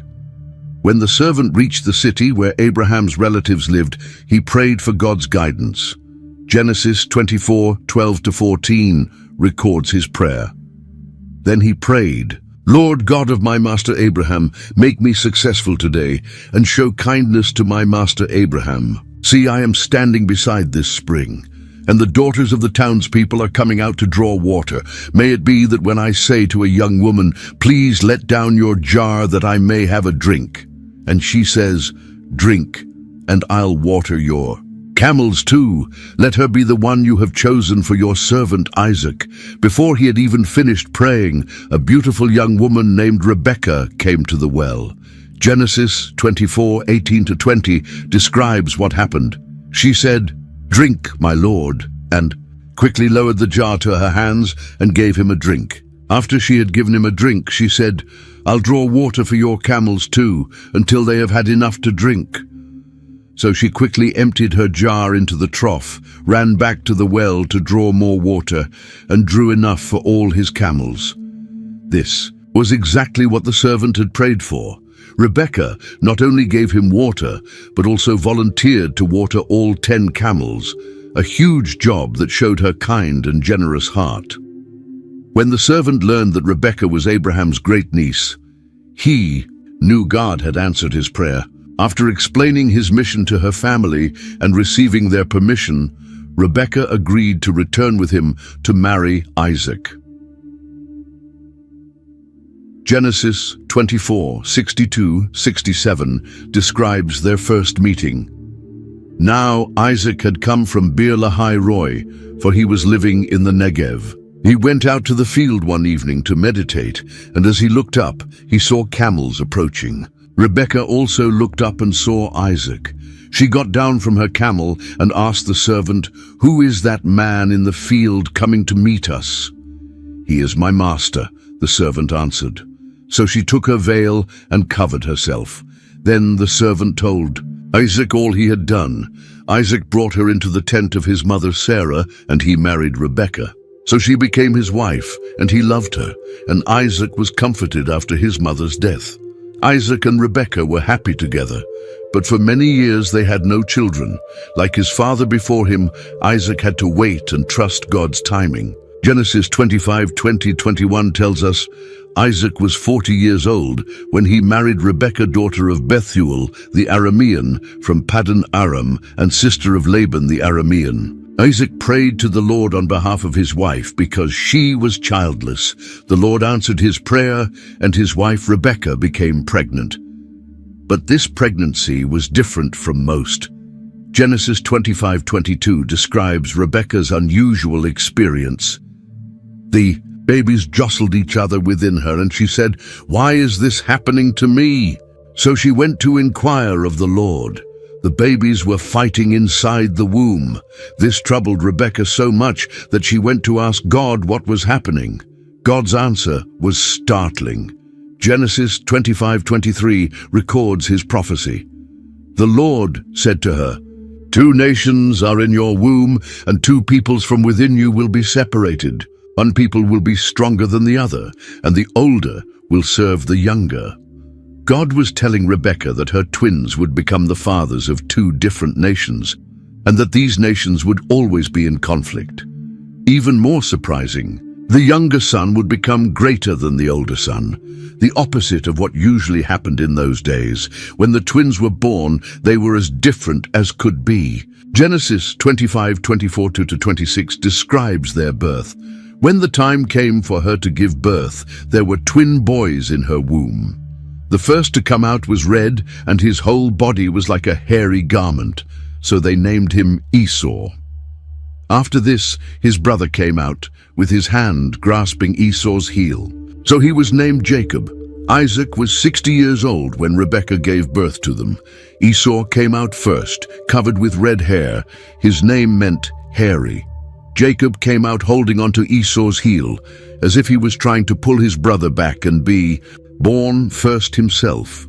Jacob meant heel grabber or supplanter, someone who takes another person's place. As the boys grew up, their differences became even more obvious. Genesis 25:27-28 tells us, "The boys grew up, and Esau became a skillful hunter, a man of the open country, while Jacob was content to stay at home among the tents." Isaac, who had a taste for wild game, loved Esau, but Rebekah loved Jacob. Esau was an outdoorsman who loved hunting and adventure. Jacob preferred staying home and was probably more intellectual and thoughtful. Unfortunately, their parents each had a favorite son, which created tension in the family. This favoritism led to a shocking incident that would change everything. Genesis 25:29-34 records what happened. Once, when Jacob was cooking some stew, Esau came in from the open country, famished. He said to Jacob, "Quick, let me have some of that red stew. I'm famished." Jacob replied, "First sell me your birthright." "Look, I am about to die," Esau said. "What good is the birthright to me?" But Jacob said, "Swear to me first." So he swore an oath to him, selling his birthright to Jacob. Then Jacob gave Esau some bread and some lentil stew. He ate and drank, and then got up and left. So Esau despised his birthright. The birthright was incredibly valuable. As the firstborn, Esau was entitled to a double portion of his father's inheritance and would become the head of the family after Isaac died. But when he was hungry and tired from hunting, he traded it all away for a bowl of stew. This shows us the different values of the two brothers. Esau lived for the moment and didn't think about the future. Jacob understood the importance of spiritual things and was willing to plan and scheme to get them. Years passed, and Isaac grew old and blind. According to custom, it was time for him to give his special blessing to his firstborn son. This blessing was more than just nice words. It was believed to have real power and would determine the future of both sons. Genesis 27:1-4 describes Isaac's plan. When Isaac was old and his eyes were so weak that he could no longer see, he called for Esau, his older son, and said to him, "My son, here I am," he answered. Isaac said, "I am now an old man and don't know the day of my death.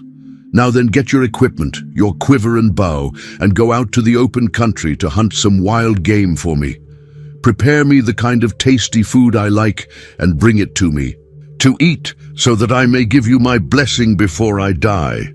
Isaac wanted to eat his favorite meal before giving Esau the blessing. But Rebekah overheard this conversation, and she had other plans. Genesis 27:6-10 shows her scheme. Rebekah said to her son Jacob, "Look, I overheard your father say to your brother Esau, 'Bring me some game and prepare me some tasty food to eat so that I may give you my blessing in the presence of the Lord before I die.' Now, my son, listen carefully and do what I tell you. Go out to the flock and bring me 2 choice young goats so I can prepare some tasty food for your father, just the way he likes it. Then take it to your father to eat, so that he may give you his blessing before he dies." Rebekah remembered God's prophecy that the older would serve the younger. She believed Jacob was supposed to receive the blessing, and she was willing to use deception to make sure it happened. Jacob was worried about getting caught. Genesis 27:11-12 shows his concern. Jacob said to Rebekah, his mother, "But my brother Esau is a hairy man, while I have smooth skin. What if my father touches me? I would appear to be tricking him and would bring down a curse on myself rather than a blessing." But Rebekah had thought of everything. She put goat skins on Jacob's hands and neck to make them feel hairy like Esau's. She dressed him in Esau's clothes so he would smell like his brother. Then she prepared the meal and sent Jacob to his father. The deception worked, but barely. Genesis 27:21-23 describes the tense moment. Then Isaac said to Jacob, "Come near so I can touch you, my son, to know whether you really are my son Esau or not." Jacob went close to his father Isaac, who touched him and said, "The voice is the voice of Jacob, but the hands are the hands of Esau." He did not recognize him, for his hands were hairy like those of his brother Esau, so he blessed him.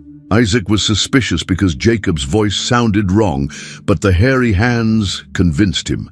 Genesis 27:27-29 records the blessing. So he came near and kissed him.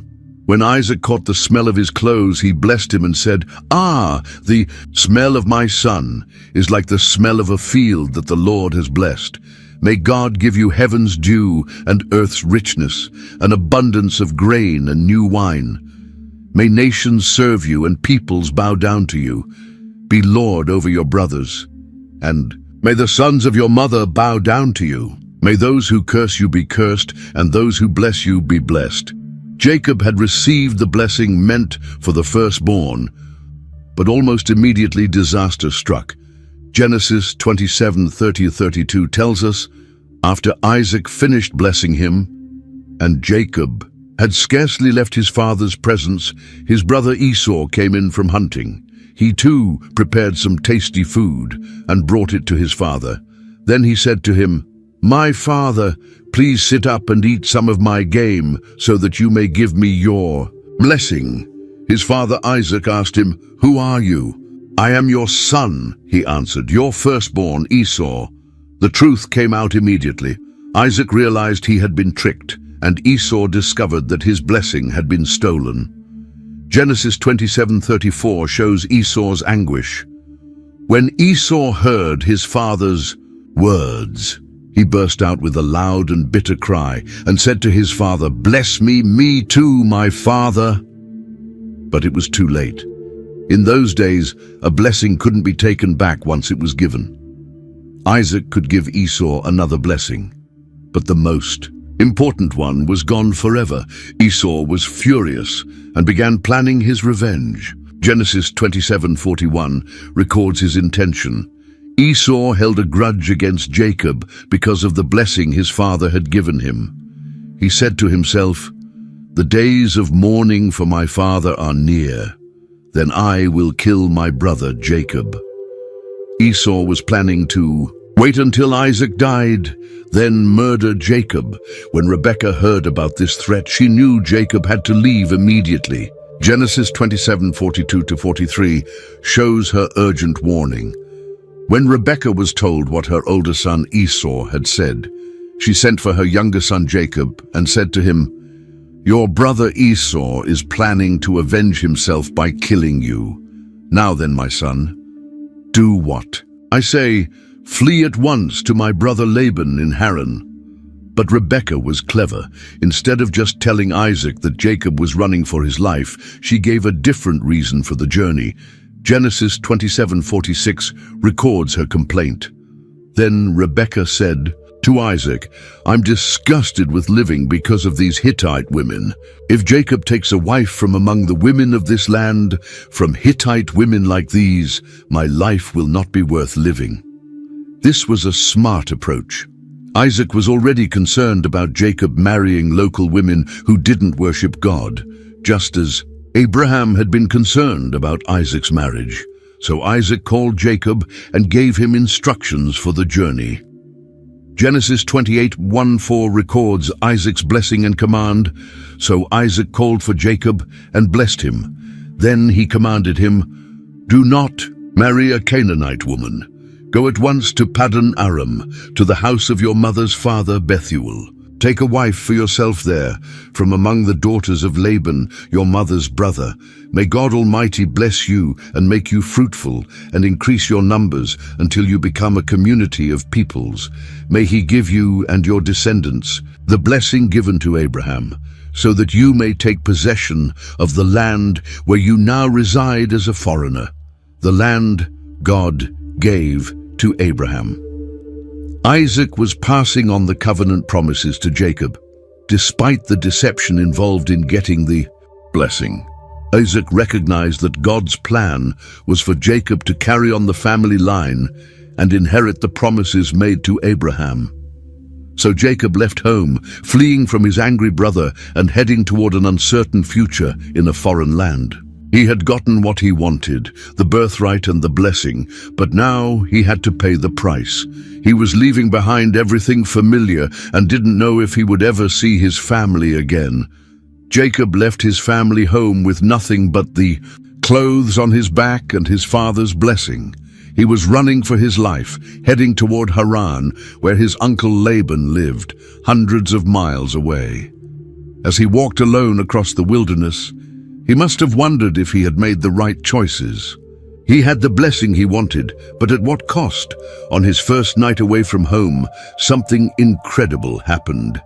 Genesis 28:10-11 tells us, Jacob left Beersheba and set out for Haran. When he reached a certain place, he stopped for the night because the sun had set. Taking one of the stones there, he put it under his head and lay down to sleep. Jacob was completely alone in the wilderness, using a rock for a pillow. He had no tent, no servants, no comfort, just the hard ground and the night sky above him. He must have felt abandoned and afraid, wondering what the future held. But God met him in that lonely place. Genesis 28:12-15 describes the amazing dream. He had a dream in which he saw a stairway resting on the earth, with its top reaching to heaven, and the angels of God were ascending and descending on it. There above it stood the Lord, and he said, "I am the Lord, the God of your father Abraham and the God of Isaac. I will give you and your descendants the land on which you are lying. Your descendants will be like the dust of the earth, and you will spread out to the west and to the east, to the north and to the south. All peoples on earth will be blessed through you and your offspring.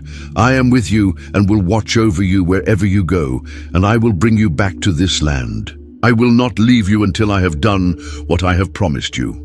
What a sight that must have been, a stairway stretching from earth to heaven, with angels constantly moving up and down, and at the top, God Himself, speaking words of promise and comfort to this frightened young man. God was confirming that despite Jacob's deception, the covenant promises made to Abraham and Isaac now belonged to him. The land would be his descendants would be countless, all nations would be blessed through his family, and most importantly, God would be with him wherever he went. When Jacob woke up, he was overwhelmed by what had happened. Genesis 28:16-17 shows his reaction.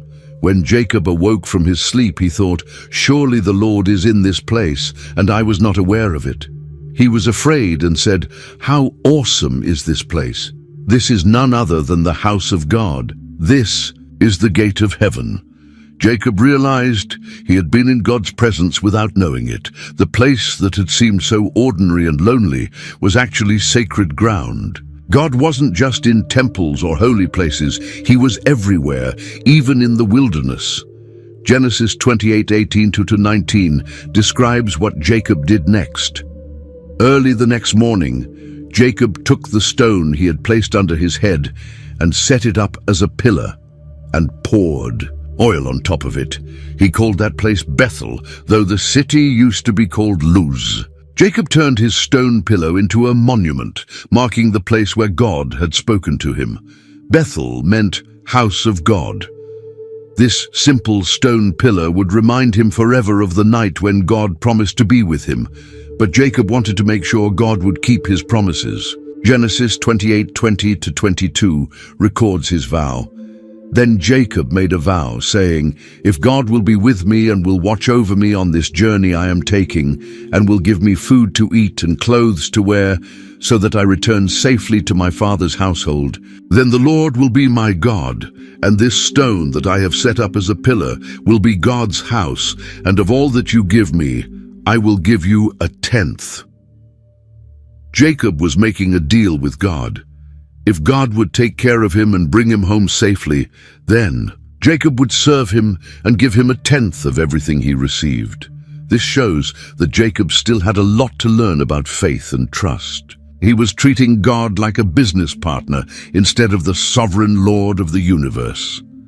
Encouraged by God's promise, Jacob continued his journey toward Haran. When he finally arrived in the region where his mother's family lived, he stopped at a well where shepherds watered their flocks. Genesis 29:2-3 describes the scene. There he saw a well in the open country, with 3 flocks of sheep lying near it, because the flocks were watered from that well. The stone over the mouth of the well was large. When all the flocks were gathered, there the shepherds would roll the stone away from the well's mouth and water the sheep. Then they would return the stone to its place over the mouth of the well. Jacob asked the shepherds if they knew Laban, and they told him that Laban's daughter Rachel was coming with her sheep. Genesis 29:9-11 describes their first meeting. While he was still talking with them, Rachel came with her father's sheep, for she was a shepherd. When Jacob saw Rachel, daughter of his uncle Laban, and Laban's sheep, he went over and rolled the stone away from the mouth of the well and watered his uncle's sheep. Then Jacob kissed Rachel and began to weep aloud. Jacob was so excited to meet his cousin that he single-handedly moved the heavy stone that normally required several men to move. He was showing off his strength and probably trying to impress this beautiful young woman. When he told Rachel who he was, she ran to tell her. Father Laban welcomed Jacob warmly and invited him to stay. Genesis 29:14 records Laban's words.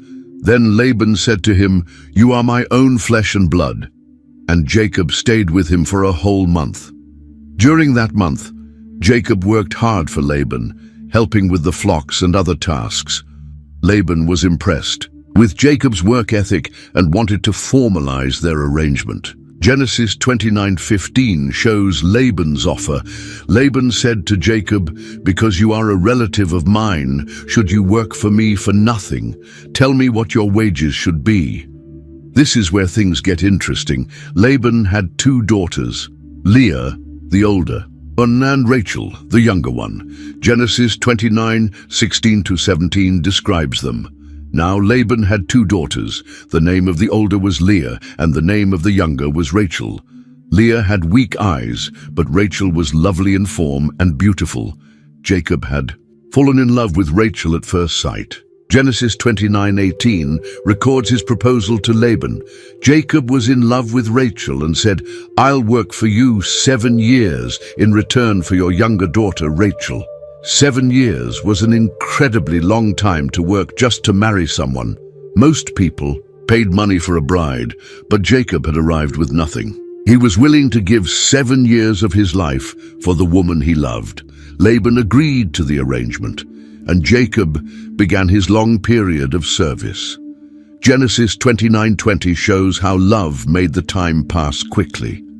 So Jacob served 7 years to get Rachel, but they seemed like only a few days to him because of his love for her. When the 7 years were up, Jacob was ready to claim his bride. Genesis 29:21 shows his eagerness. Then Jacob said to Laban, "Give me my wife. My time is completed, and I want to make love to her." Laban prepared a wedding feast and invited everyone in the area to celebrate.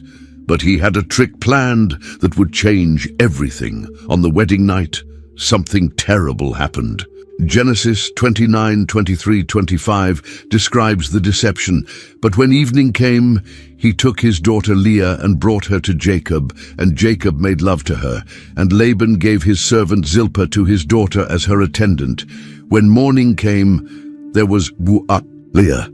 So Jacob said to Laban, "What is this you have done to me? I served you for Rachel, didn't I? Why have you deceived me?" Jacob had been tricked. In the darkness and confusion of the wedding night, Laban had substituted Leah for Rachel. Jacob, who had deceived his own father to steal his brother's blessing, now found himself the victim of deception. Laban's excuse reveals the local custom. Genesis 29:26 records his explanation. Laban replied, "It is not our custom here to give the younger daughter in marriage before the older one."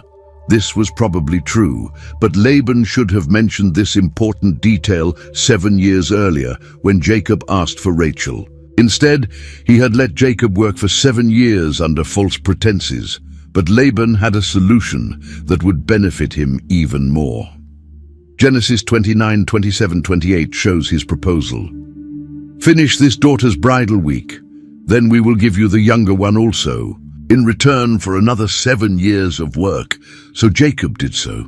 He finished the week with Leah, and then Laban gave him his daughter Rachel to be his wife. Jacob now had 2 wives, something that would create enormous problems for the rest of his life. He had to work another 7 years for Rachel, meaning he would spend 14 years total just to marry the woman he loved. The family dynamics were difficult from the beginning. Genesis 29:30-31 describes the situation. Jacob made love to Rachel also, and his love for Rachel was greater than his love for Leah, and he worked for Laban another 7 years. When the Lord saw that Leah was not loved, he enabled her to conceive, but Rachel remained childless.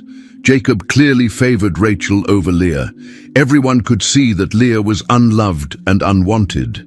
But God saw Leah's pain and gave her something her sister didn't have: children.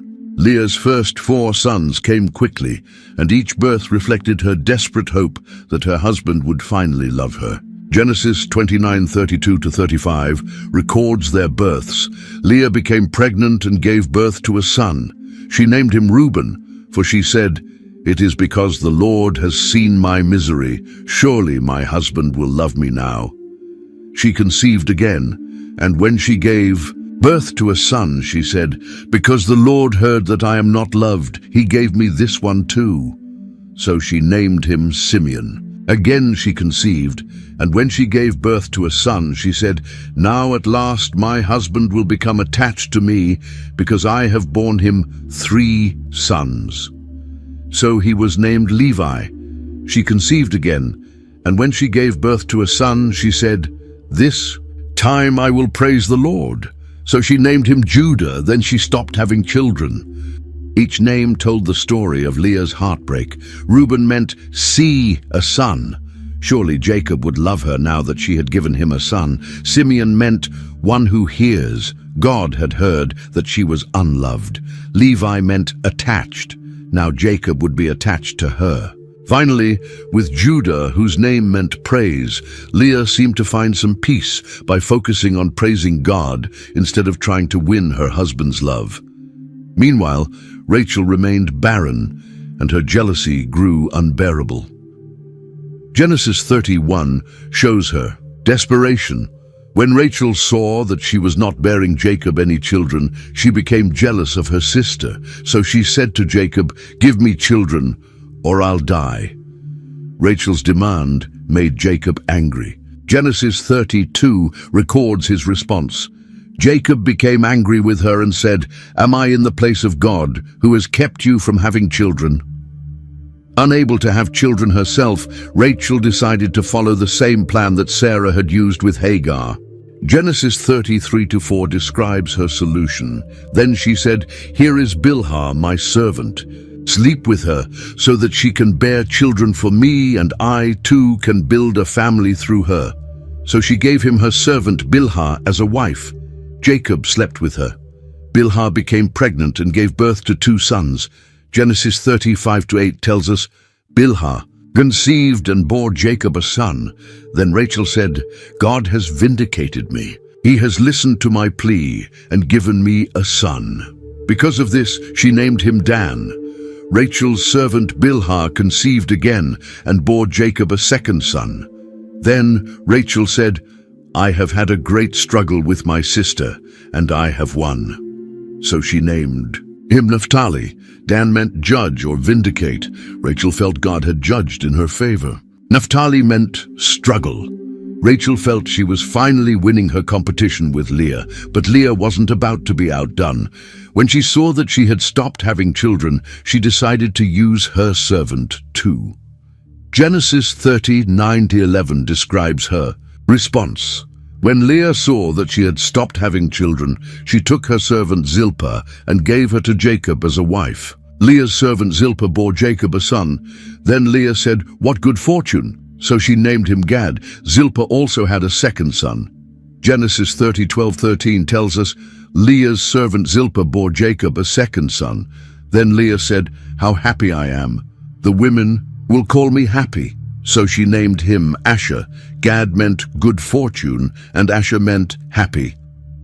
Leah was trying to present herself as blessed and joyful, even though she was still unloved.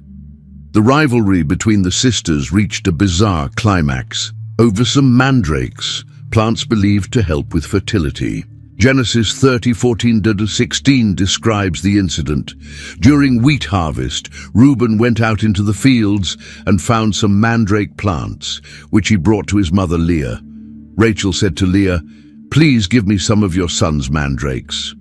But she said to her, Wasn't it enough that you took away my husband? Will you take my son's mandrakes too? Very well, Rachel said. He can sleep with you tonight in return for your son's mandrakes. The sisters were literally bargaining over who would get to sleep with their shared husband. This shows how dysfunctional their family had become because of polygamy and favoritism.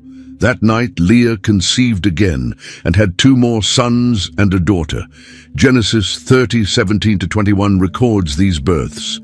God listened to Leah, and she became pregnant and bore Jacob a 5th son. Then Leah said, God has rewarded me for giving my servant to my husband. So she named him Issachar. Leah conceived again and bore Jacob a 6th son. Then Leah said, God has presented me with a precious gift. This time my husband will treat me with honor, because I have borne him 6 sons. So she named him Zebulun.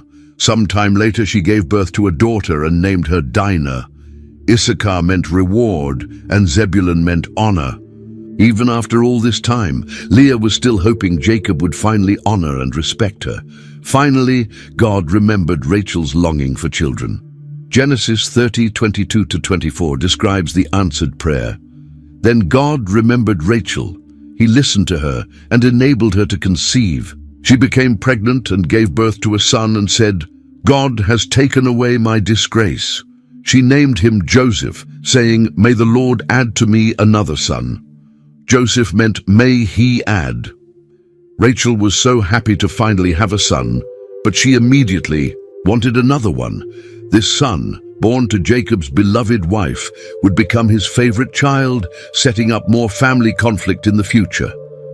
Jacob now had 11 sons and 1 daughter from 4 different women. The 12 sons would eventually become the 12 tribes of Israel, but their births were marked by jealousy, competition, and family dysfunction. After Joseph was born, Jacob began thinking about returning home. He had fulfilled his obligation to Laban and wanted to take his large family back to the land God had promised him. Genesis 30:25-26 shows his request. After Rachel gave birth to Joseph, Jacob said to Laban, Send me on my way, so I can go back to my own homeland. Give me my wives and children, for whom I have served you, and I will be on my way. You know how much work I've done for you.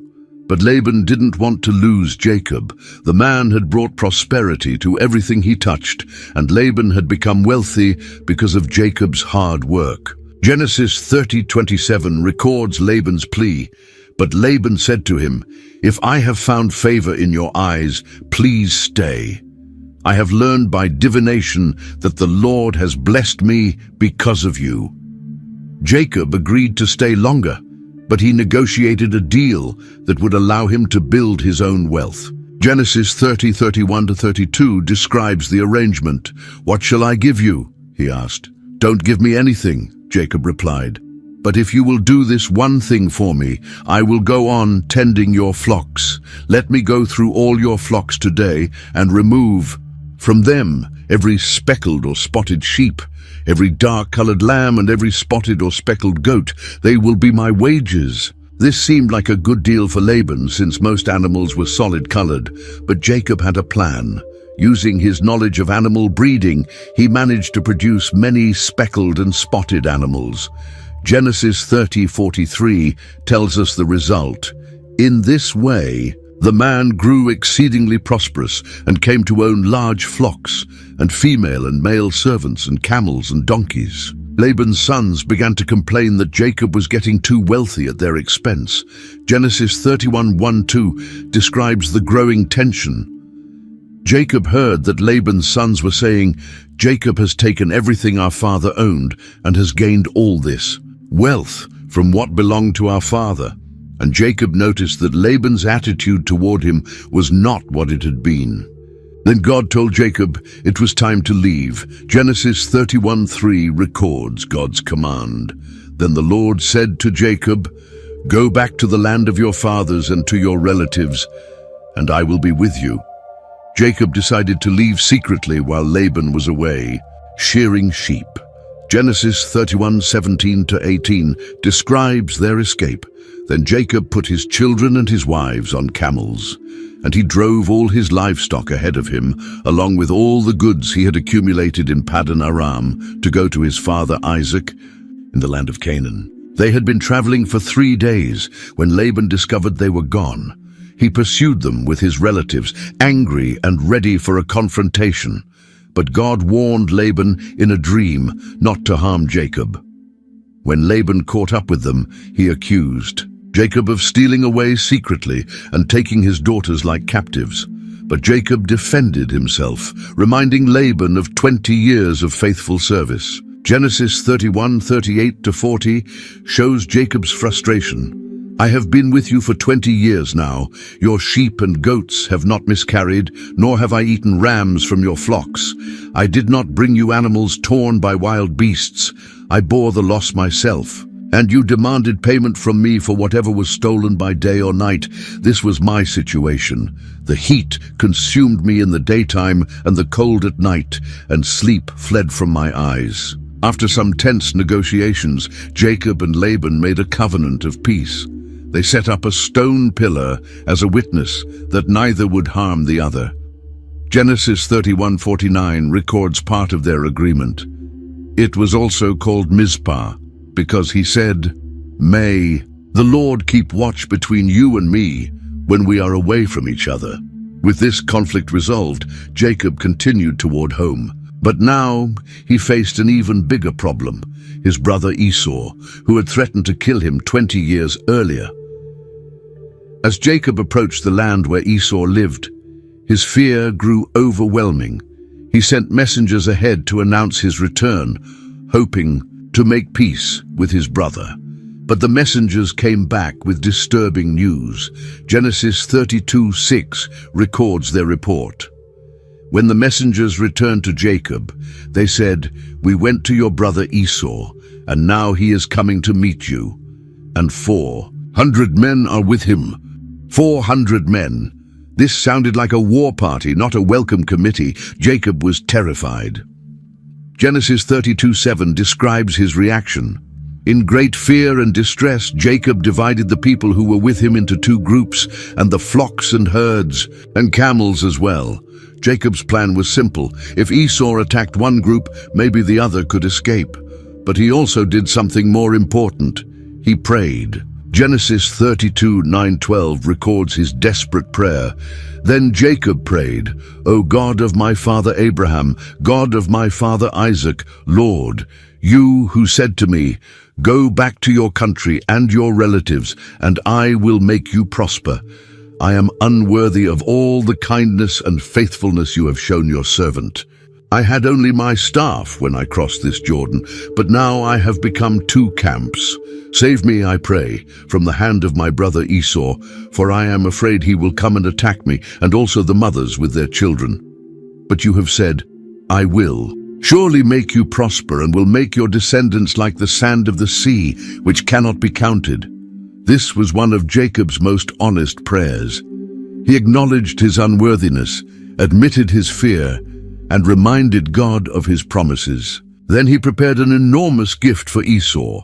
Hundreds of goats, sheep, camels, cattle, and donkeys sent ahead in separate groups to impress his brother with his wealth and generosity. After sending his family across the Jabbok River, Jacob spent the night alone.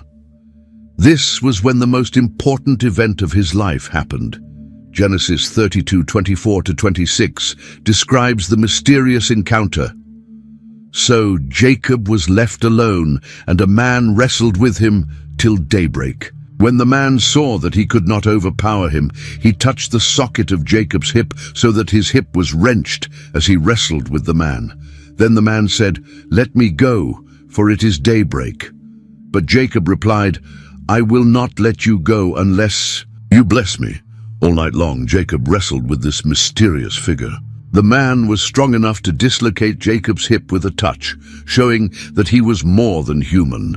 But Jacob refused to give up, even when he was injured. He held on desperately, demanding a blessing. Then came the moment that changed everything. Genesis 32:27-28 records the transformation. The man asked him, "What is your name?" "Jacob," he answered. Then the man said, "Your name will no longer be Jacob, but Israel, because you have struggled with God and with humans and have overcome." Jacob's name was changed to Israel, which meant he struggles with God, or God strives. The man he had wrestled with was God himself, appearing in human form. Jacob had literally wrestled with God all night and had prevailed through persistent faith. Genesis 32:29-31 concludes this incredible encounter. Jacob said, "Please, tell me your name." But he replied, "Why do you ask my name?" Then he blessed him there. So Jacob called the place Peniel, saying, "It is because I saw God face to face, and yet my life was spared." The sun rose above him as he passed Peniel, and he was limping because of his hip. Peniel meant face of God. Jacob had seen God face to face and lived to tell about it, but he carried a permanent reminder of this encounter, a limp that would stay with him for the rest of his life. This wrestling match was more than a physical struggle.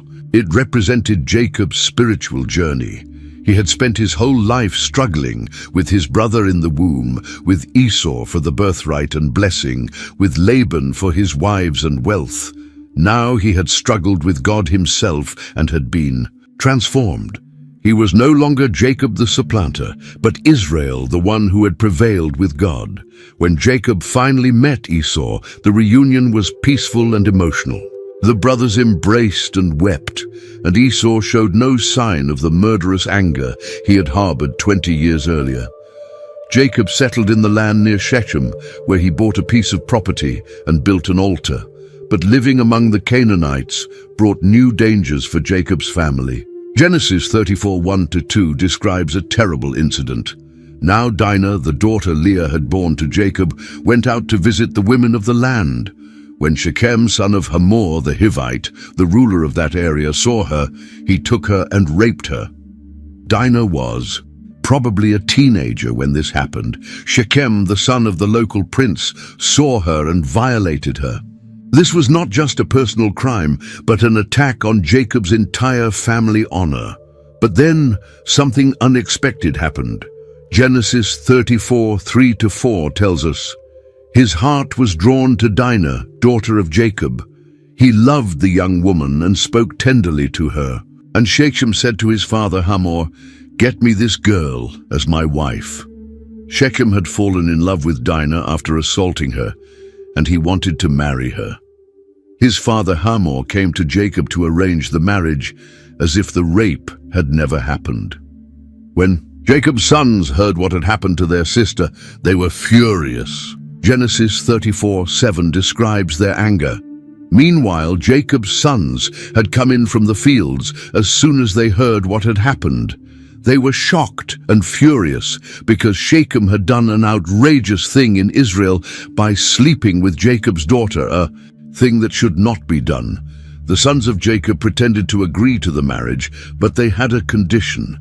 Genesis 34:14-16 records their deceptive proposal. They said to them, "We cannot do such a thing. We cannot give our sister to a man who is not circumcised. That would be a disgrace to us. We will enter into an agreement with you on one condition only, that you become like us by circumcising all your males. Then we will give you our daughters, and take your daughters for ourselves.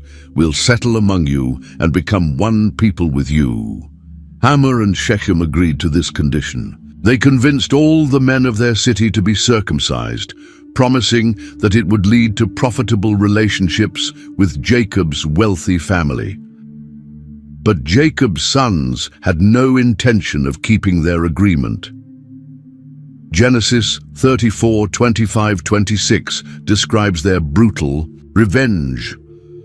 3 days later, while all of them were still in pain, 2 of Jacob's sons, Simeon and Levi, Dinah's brothers, took their swords and attacked the unsuspecting city, killing every male. They put Hamor and his son Shechem to the sword and took Dinah from Shechem's house and left. While the men were recovering from circumcision and unable to defend themselves, Simeon and Levi slaughtered them all. Then the other brothers joined in looting the city and taking all the women and children as captives. Jacob was horrified by his sons' actions. Genesis 34:30 shows his fear. Then Jacob said to Simeon and Levi, "You have brought trouble on me by making me obnoxious to the Canaanites and Perizzites, the people living in this land. We are few in number, and if they join forces against me and attack me, I and my household will be destroyed." Jacob was worried about retaliation from the other Canaanite tribes. His sons had made enemies of everyone in the region. But Simeon and Levi were unrepentant. Genesis 34:31 records their defiant response. But they replied, "Should he have treated our sister like a prostitute?" This incident showed the ongoing problems in Jacob's family. His sons were capable of terrible violence when they felt their honor had been attacked. The favoritism and dysfunction that had marked their births continued to create conflict and pain. After these troubles, Jacob moved his family away from Shechem. God appeared to him again and confirmed his new name and the covenant promises.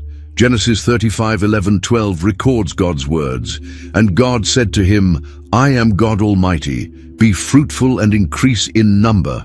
A nation and a community of nations will come from you, and kings will be among your descendants. The land I gave to Abraham and Isaac I also give to you, and I will give this land to your descendants after you." But tragedy struck the family when Rachel, Jacob's beloved wife, died giving birth to her second son. Genesis 35:16-18 describes her death. Then they moved on from Bethel. While they were still some distance from Ephrath, Rachel began to give birth and had great difficulty. And as she was having great difficulty in childbirth, the midwife said to her, "Don't despair, for you have another son." As she breathed her last, she named him Ben-Oni, but his father named him Benjamin.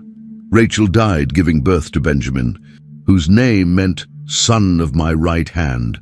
Her dying wish was to name him Ben-Oni, meaning son of my trouble. But Jacob changed it to something more hopeful. Jacob now had 12 sons, but his favoritism continued to cause problems. Genesis 37:3-4 describes the situation. Now Israel loved Joseph more than any of his other sons, because he had been born to him in his old age, and he made an ornate robe for him. When his brothers saw that their father loved him more than any of them, they hated him and could not speak a kind word to him. Joseph was Rachel's firstborn son, born when Jacob was old, and Jacob couldn't hide his special love for him. The ornate robe, often called a coat of many colors, was a visible symbol of Jacob's favoritism. It was the kind of robe worn by royalty or someone who didn't have to do manual labor. Joseph's brothers already hated him for being their father's favorite. But then Joseph made things worse by telling them about his dreams. Genesis 37:5-8 describes the first dream. Joseph had a dream, and when he told it to his brothers, they hated him all the more. He said to them, "Listen to this dream I had. We were binding sheaves of grain out in the field when suddenly my sheaf rose and stood upright, while your sheaves gathered around mine and bowed down to it." His brothers said to him, "Do you intend to reign over us? Will you actually rule us?" And they hated him all the more because of his dream and what he had said. Joseph's dream showed his brothers grain bundles bowing down to his bundle, a clear picture of them serving him. This was the last thing his brothers wanted to hear from their already favored younger brother. But Joseph had another dream that was even more provocative. Genesis 37:9-11 tells us, "Then he had another dream, and he told it to his brothers. 'Listen,' he said, 'I had another dream, and this time the sun and moon and 11 stars were bowing down to me.' When he told his father as well as his brothers, his father rebuked him and said, 'What is this dream you had? Will your mother and I and your brothers actually come and bow down to the ground before you?' His brothers were jealous of him, but his father kept the matter in mind. In this second dream, the sun, moon, and 11 stars bowed to Joseph, representing his father, mother, and 11 brothers all bowing down to him. Even Jacob was disturbed by this dream, though he wondered if it might be from God. Joseph was only 17 years old, and he didn't have the wisdom to keep these dreams to himself. He may have been sharing them innocently, not realizing how much they would anger his brothers. But God was already revealing his plan for Joseph's future, even though it would take many years and much suffering before those dreams came true. The stage was set for the next great chapter in the story of God's people. Joseph's brothers' hatred would soon lead to actions that would change the course of history, taking the family of Israel down to Egypt and setting up the events that would eventually lead to the Exodus and the birth of the nation of Israel. 1. One day, Jacob sent Joseph to check on his brothers who were pasturing the flocks in Dothan. When the brothers saw Joseph approaching in his special robe, the anger they had harbored for so long finally exploded. Genesis 37:18-20 records their conspiratorial words. But they saw him in the distance, and before he reached them, they plotted to kill him. "Here comes that dreamer," they said to each other. "Come now, let's kill him and throw him into one of these cisterns and say that a ferocious animal devoured him. Then we'll see what comes of his dreams." But Reuben, the oldest brother, tried to save Joseph's life. He suggested they throw Joseph into a cistern without killing him, planning to rescue him later.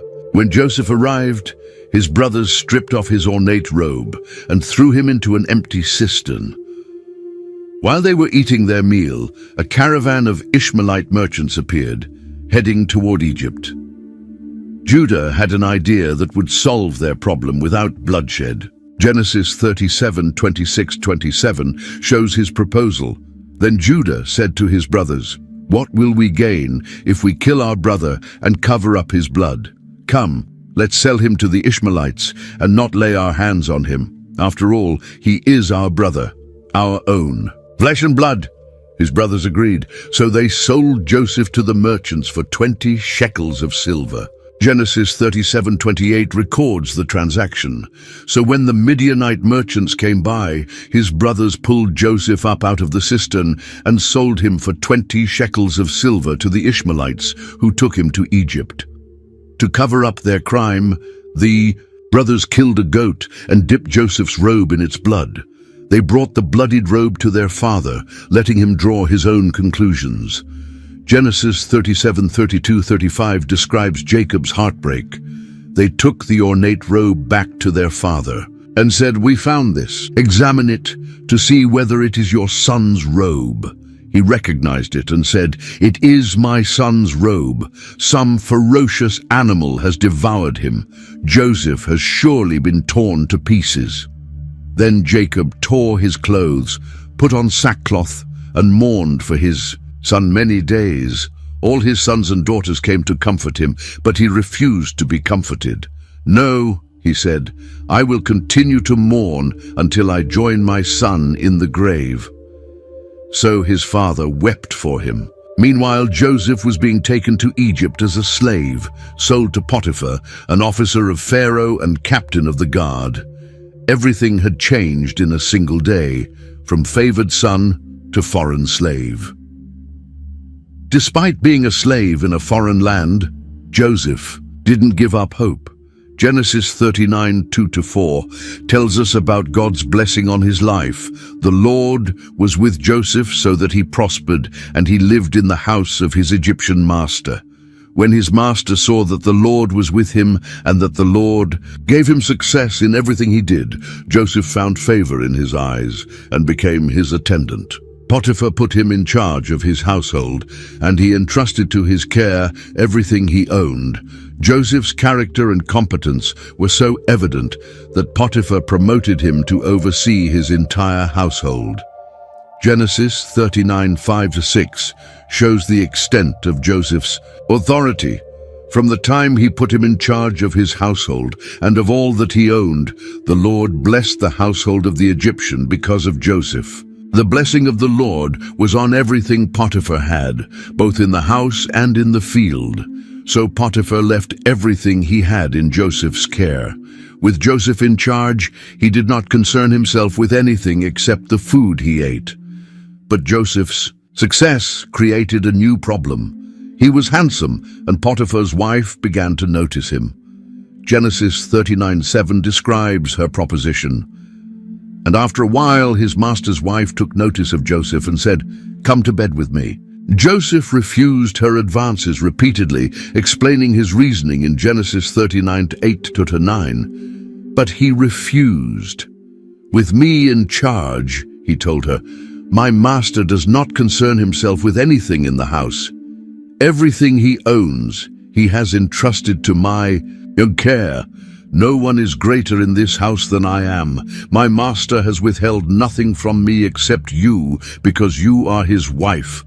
How then could I do such a wicked thing and sin against God?" Joseph's refusal was based on three principles: loyalty to his master, respect for marriage, and reverence for God.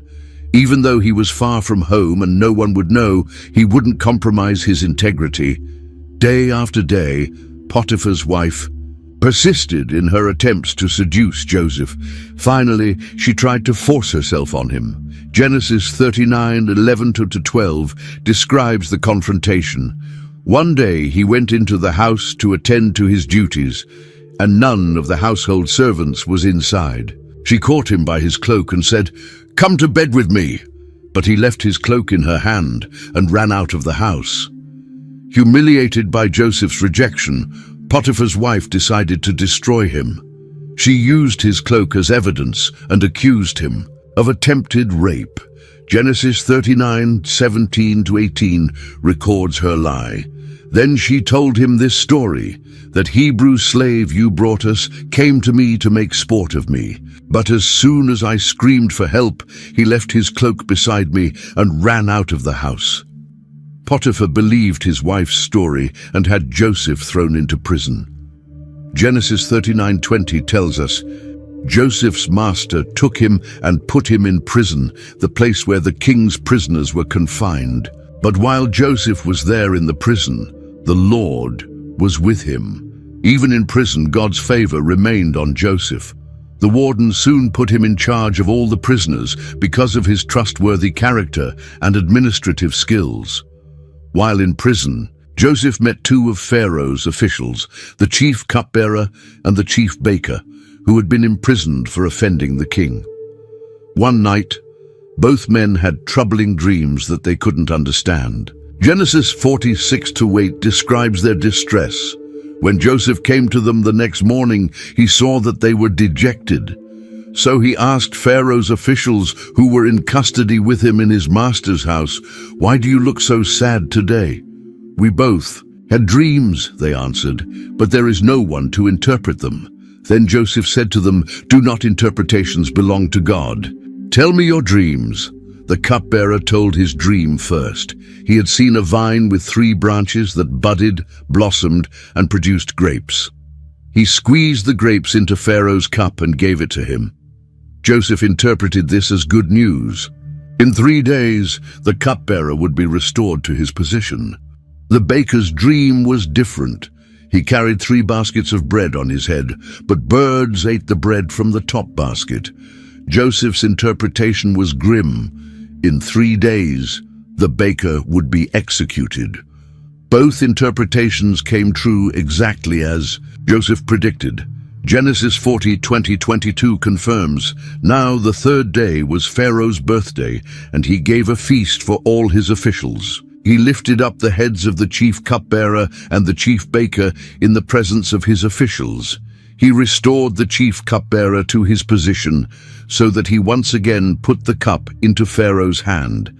But he impaled the chief baker, just as Joseph had said to them in his interpretation." Before the cupbearer left prison, Joseph made a request. Genesis 40:14-15 records his plea. "But when all goes well with you, remember me and show me kindness. Mention me to Pharaoh and get me out of this prison. I was forcibly carried off from the land of the Hebrews, and even here I have done nothing to deserve being put in a dungeon." But Genesis 40:23 tells us the disappointing result. The chief cupbearer, however, did not remember Joseph. He forgot him. Joseph remained in prison for 2 more years, forgotten by the man whose life he had saved through interpretation. 2 years later, Pharaoh himself had troubling dreams that none of his wise men could interpret. In his first dream, 7 fat cows were devoured by 7 lean cows. In his second dream, 7 healthy heads of grain were swallowed by 7 thin heads of grain. Finally, the cupbearer remembered Joseph. Genesis 41:9-13 shows his testimony to Pharaoh.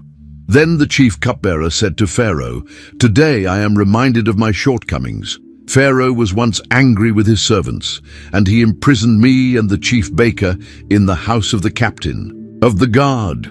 Each of us had a dream the same night, and each dream had a meaning of its own.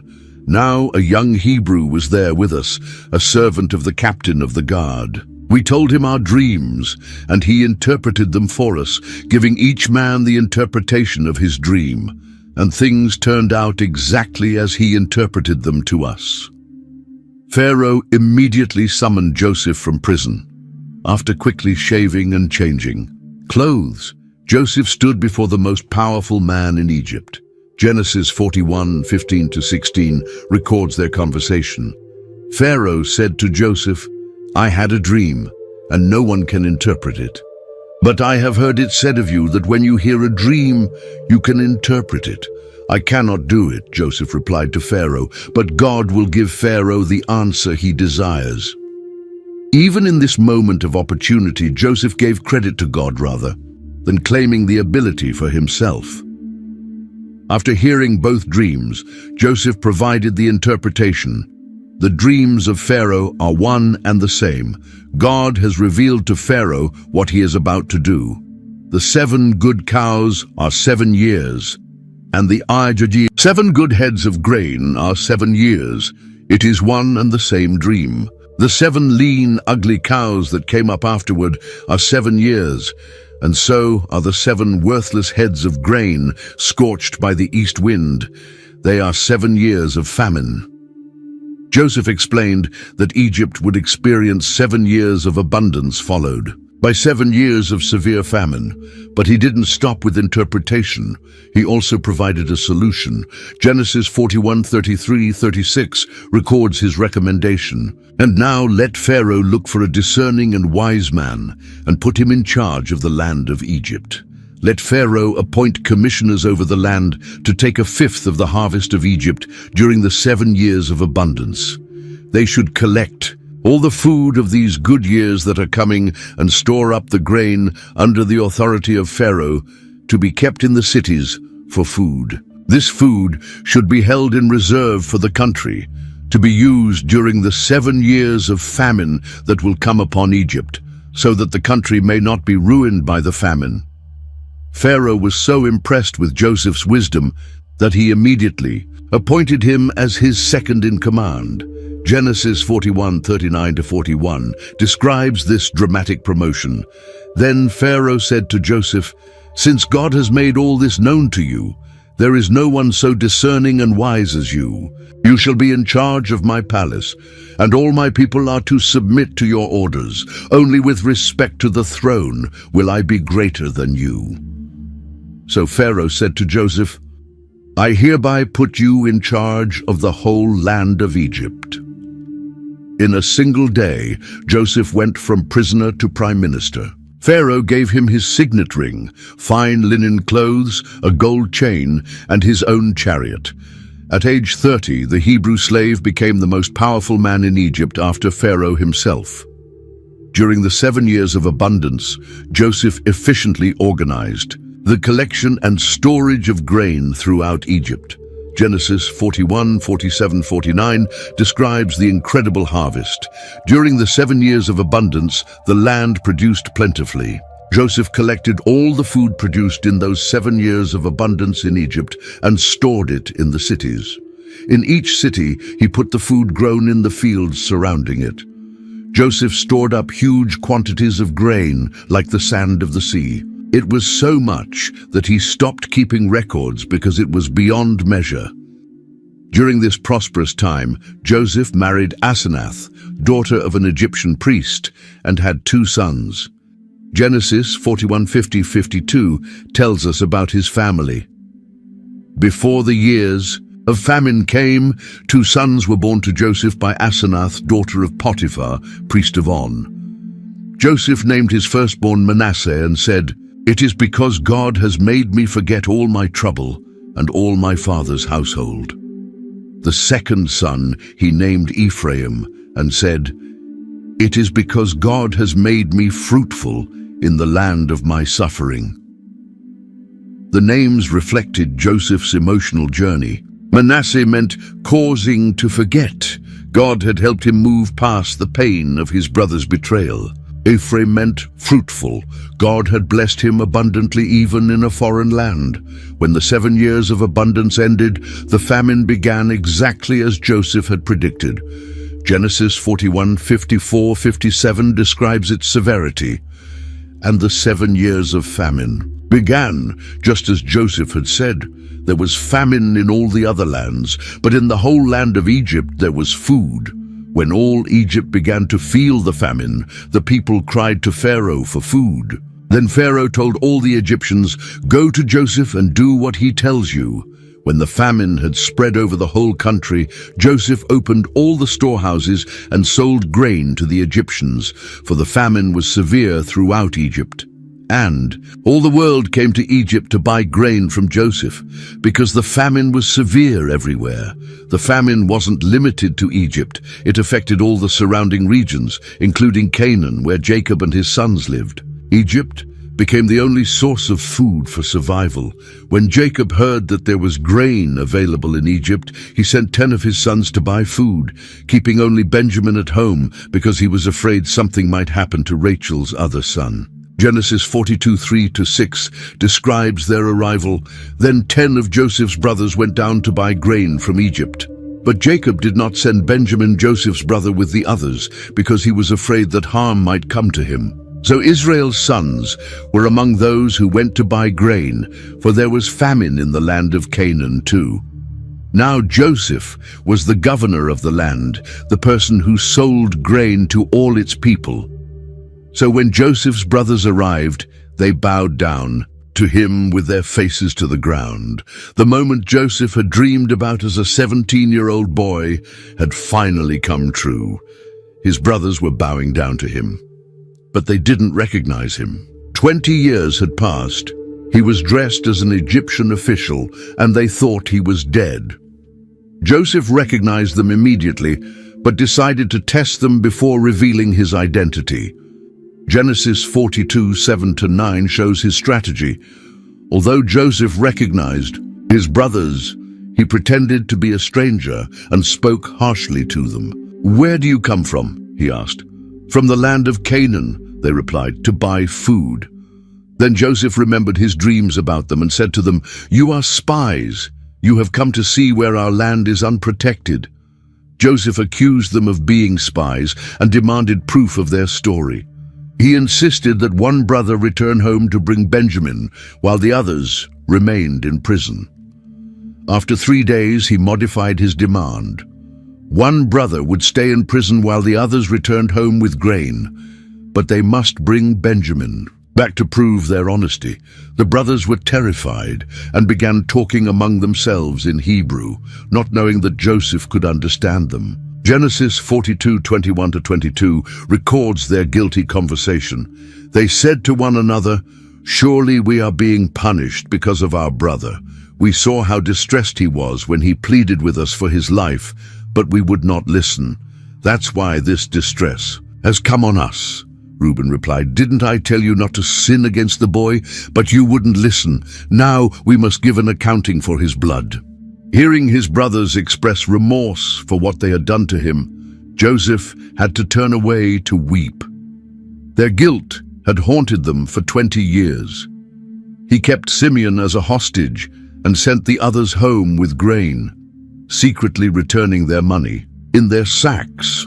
When the brothers told Jacob everything that had happened, he was devastated. Genesis 42:36 shows his anguish. Their father Jacob said to them, "You have deprived me of my children. Joseph is no more and Simeon is no more, and now you want to take Benjamin. Everything is against me." Jacob refused to let Benjamin go to Egypt, even though it meant Simeon would remain imprisoned. But as the famine continued and their food ran out, they had no choice but to return to Egypt. When their grain was almost gone, Jacob reluctantly agreed to send Benjamin to Egypt, along with double the money and gifts for the Egyptian governor. Genesis 43:11-14 shows his resignation. Then their father Israel said to them, "If it must be, then do this. Put some of the best products of the land in your bags and take them down to the man as a gift, a little balm and a little honey, some spices and myrrh, some pistachio nuts and almonds. Take double the amount of silver with you, for you must return the silver that was put back into the mouths of your sacks. Perhaps it was a mistake. Take your brother also and go back to the man at once, and may God Almighty grant you mercy before the man, so that he will let your other brother and Benjamin come back with you. As for me, if I am bereaved, I am bereaved." When Joseph saw Benjamin with his brothers, he was overwhelmed with emotion. He invited them all to dine at his house, seating them in birth order, something that amazed them since this Egyptian official couldn't possibly know their ages. Genesis 43:33-34 describes the meal. The men had been seated before him in the order of their ages, from the firstborn to the youngest, and they looked at each other in astonishment. When portions were served to them from Joseph's table, Benjamin's portion was 5 times as much as anyone else's, so they feasted and drank freely with him.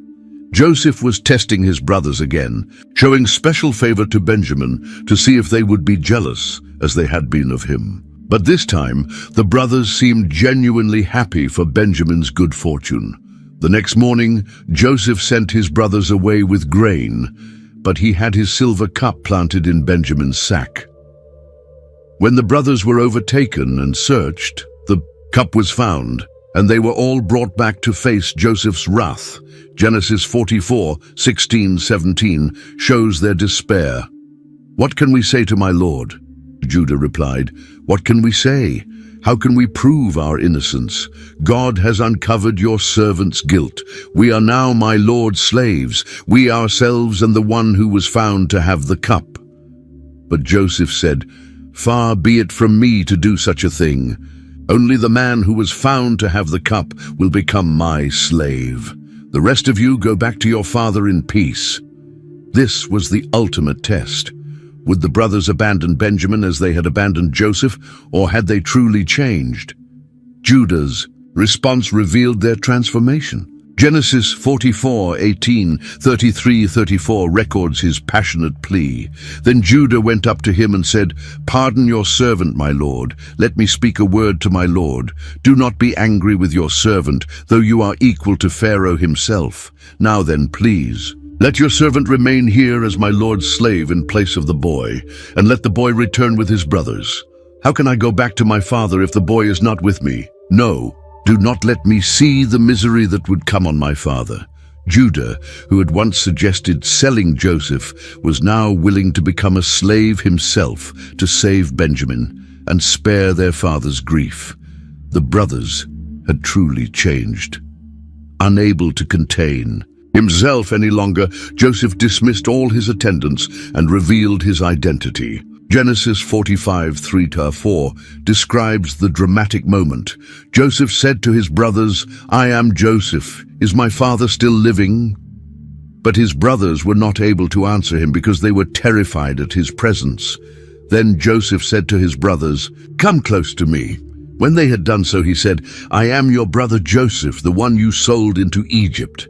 The brothers were shocked and terrified, but Joseph quickly reassured them. Genesis 45:5-8 shows his perspective on their past actions.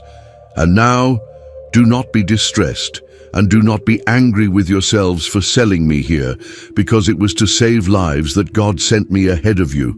For 2 years now, there has been famine in the land, and for the next 5 years there will be no plowing and reaping. But God sent me ahead of you to preserve for you a remnant on earth and to save your lives by a great deliverance. So then, it was not you who sent me here, but God. He made me father to Pharaoh, lord of his entire household and ruler of all Egypt." Joseph saw God's hand in everything that had happened. What his brothers meant for evil, God had used for good to save many lives during the famine. Joseph told his brothers to bring their father and all their families to Egypt, where they could survive the remaining years of famine. When Jacob heard that Joseph was alive and ruling in Egypt, Genesis 45:26-28 describes his reaction. They told him, "Joseph is still alive. In fact, he is ruler of all Egypt." Jacob was stunned. He did not believe them. But when they told him everything Joseph had said to them, and when he saw the carts Joseph had sent to carry him back, the spirit of their father Jacob revived. And Israel said, "I'm convinced. My son Joseph is still alive. I will go and see him before I die." God appeared to Jacob in a vision at Beersheba, encouraging him to go to Egypt.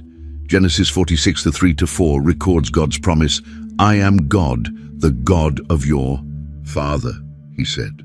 "Do not be afraid to go down to Egypt, for I will make you into a great nation there. I will go down to Egypt with you, and I will surely bring you back again. And Joseph's own hand will close your eyes." Genesis 46:27 tells us the total number who went to Egypt. With the 2 sons who had been born to Joseph in Egypt, the members of Jacob's family which went to Egypt were 70 in all.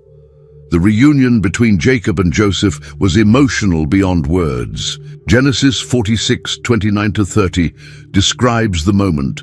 Joseph had his chariot made ready and went to Goshen to meet his father Israel.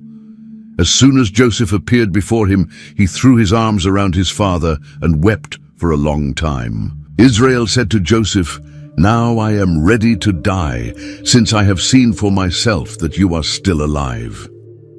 Pharaoh welcomed Jacob's family and gave them the best land in Egypt, the region of Goshen, where they could raise their flocks and herds. What had begun as a temporary refuge during famine would become a 430-year sojourn that would transform Jacob's family into the nation of Israel. Jacob lived in Egypt for 17 years, seeing his family prosper and multiply. As his death approached, he called Joseph to make a special request about his burial. Then he blessed Joseph's 2 sons, Manasseh and Ephraim, adopting them as his own sons and giving them equal inheritance with his other sons. In a prophetic move that surprised Joseph, Jacob gave the greater blessing to Ephraim, the younger son, rather than Manasseh, the firstborn. Genesis 48:19 records Jacob's explanation, but his father refused and said, "I know, my son, I know. He too will become a people, and he too will become great.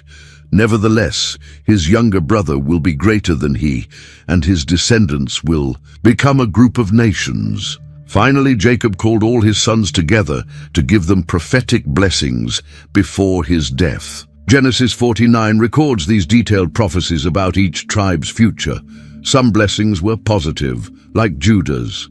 "The scepter will not depart from Judah, nor the ruler's staff from between his feet, until he to whom it belongs shall come, and the obedience of the nations shall be his." Others carried consequences for past actions, like Simeon and Levi's curse for their violence at Shechem. "I will scatter them in Jacob and disperse them in Israel." Genesis 49:33 describes Jacob's peaceful death. When Jacob had finished giving instructions to his sons, he drew his feet up into the bed, breathed his last, and was gathered to his people. Joseph mourned deeply for his father and had him embalmed according to Egyptian custom. With Pharaoh's permission, he took Jacob's body back to Canaan to be buried in the cave of Machpelah with Abraham, Isaac, and their wives. After Jacob's death, Joseph's brothers worried that he might finally take revenge on them. Genesis 50:15 shows their fear. When Joseph's brothers saw that their father was dead, they said, "What if Joseph holds a grudge against us and pays us back for all the wrongs we did to him?" But Joseph's response revealed the depth of his forgiveness and spiritual maturity. Genesis 50:19-21 records his famous words, "But Joseph said to them, 'Don't be afraid. Am I in the place of God? You intended to harm me, but God intended it for good to accomplish what is now being done, the saving of many lives. So then, don't be afraid. I will provide for you and your children.' And he reassured them and spoke kindly to them." Joseph lived to be 110 years old, seeing his great-great-grandchildren. Before his death, Genesis 50:24-25 tells us his final words to his brothers. "Then Joseph said to his brothers, 'I am about to die, but God will surely come to your aid and take you up out of this land to the land he promised on oath to Abraham, Isaac, and Jacob.' And Joseph made the Israelites swear an oath and said, 'God will surely come to your aid, and then you must carry my bones up from this place.'" Even in death, Joseph's faith remained fixed on God's promises. He knew that Egypt was not their permanent home. God would eventually bring his people back to the promised land. Genesis 50:26 concludes the book with Joseph's death. "So Joseph died at the age of 110. And after they embalmed him, he was placed in a coffin in Egypt." The book of Genesis ends with God's people in Egypt, far from the promised land, but positioned for the next great chapter in his plan.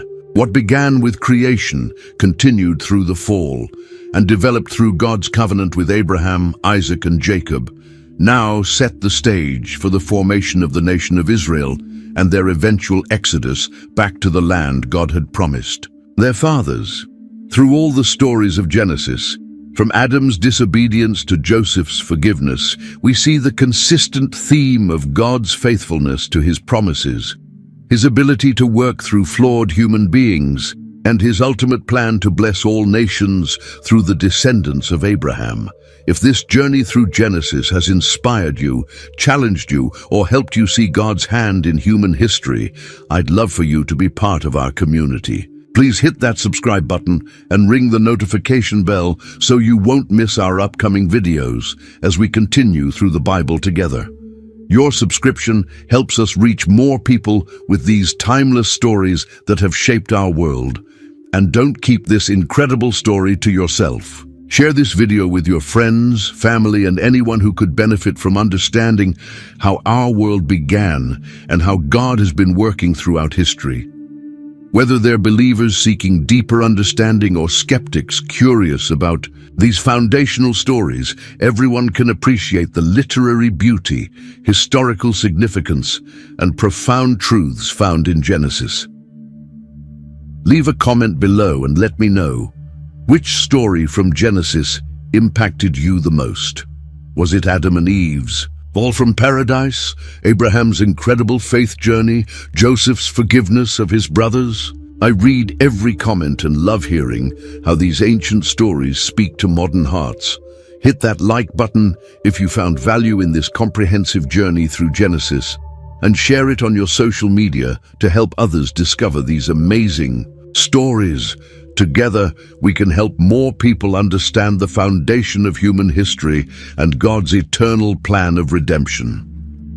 Thank you for joining me on this remarkable adventure through the Book of Beginnings. Until next time, may you find hope in knowing that the same God who created the stars, called Abraham, wrestled with Jacob, and worked through Joseph's suffering is still at work in your life today. The story that began in Genesis continues in your heart and in your story. Subscribe, share, and I'll see you in the next video.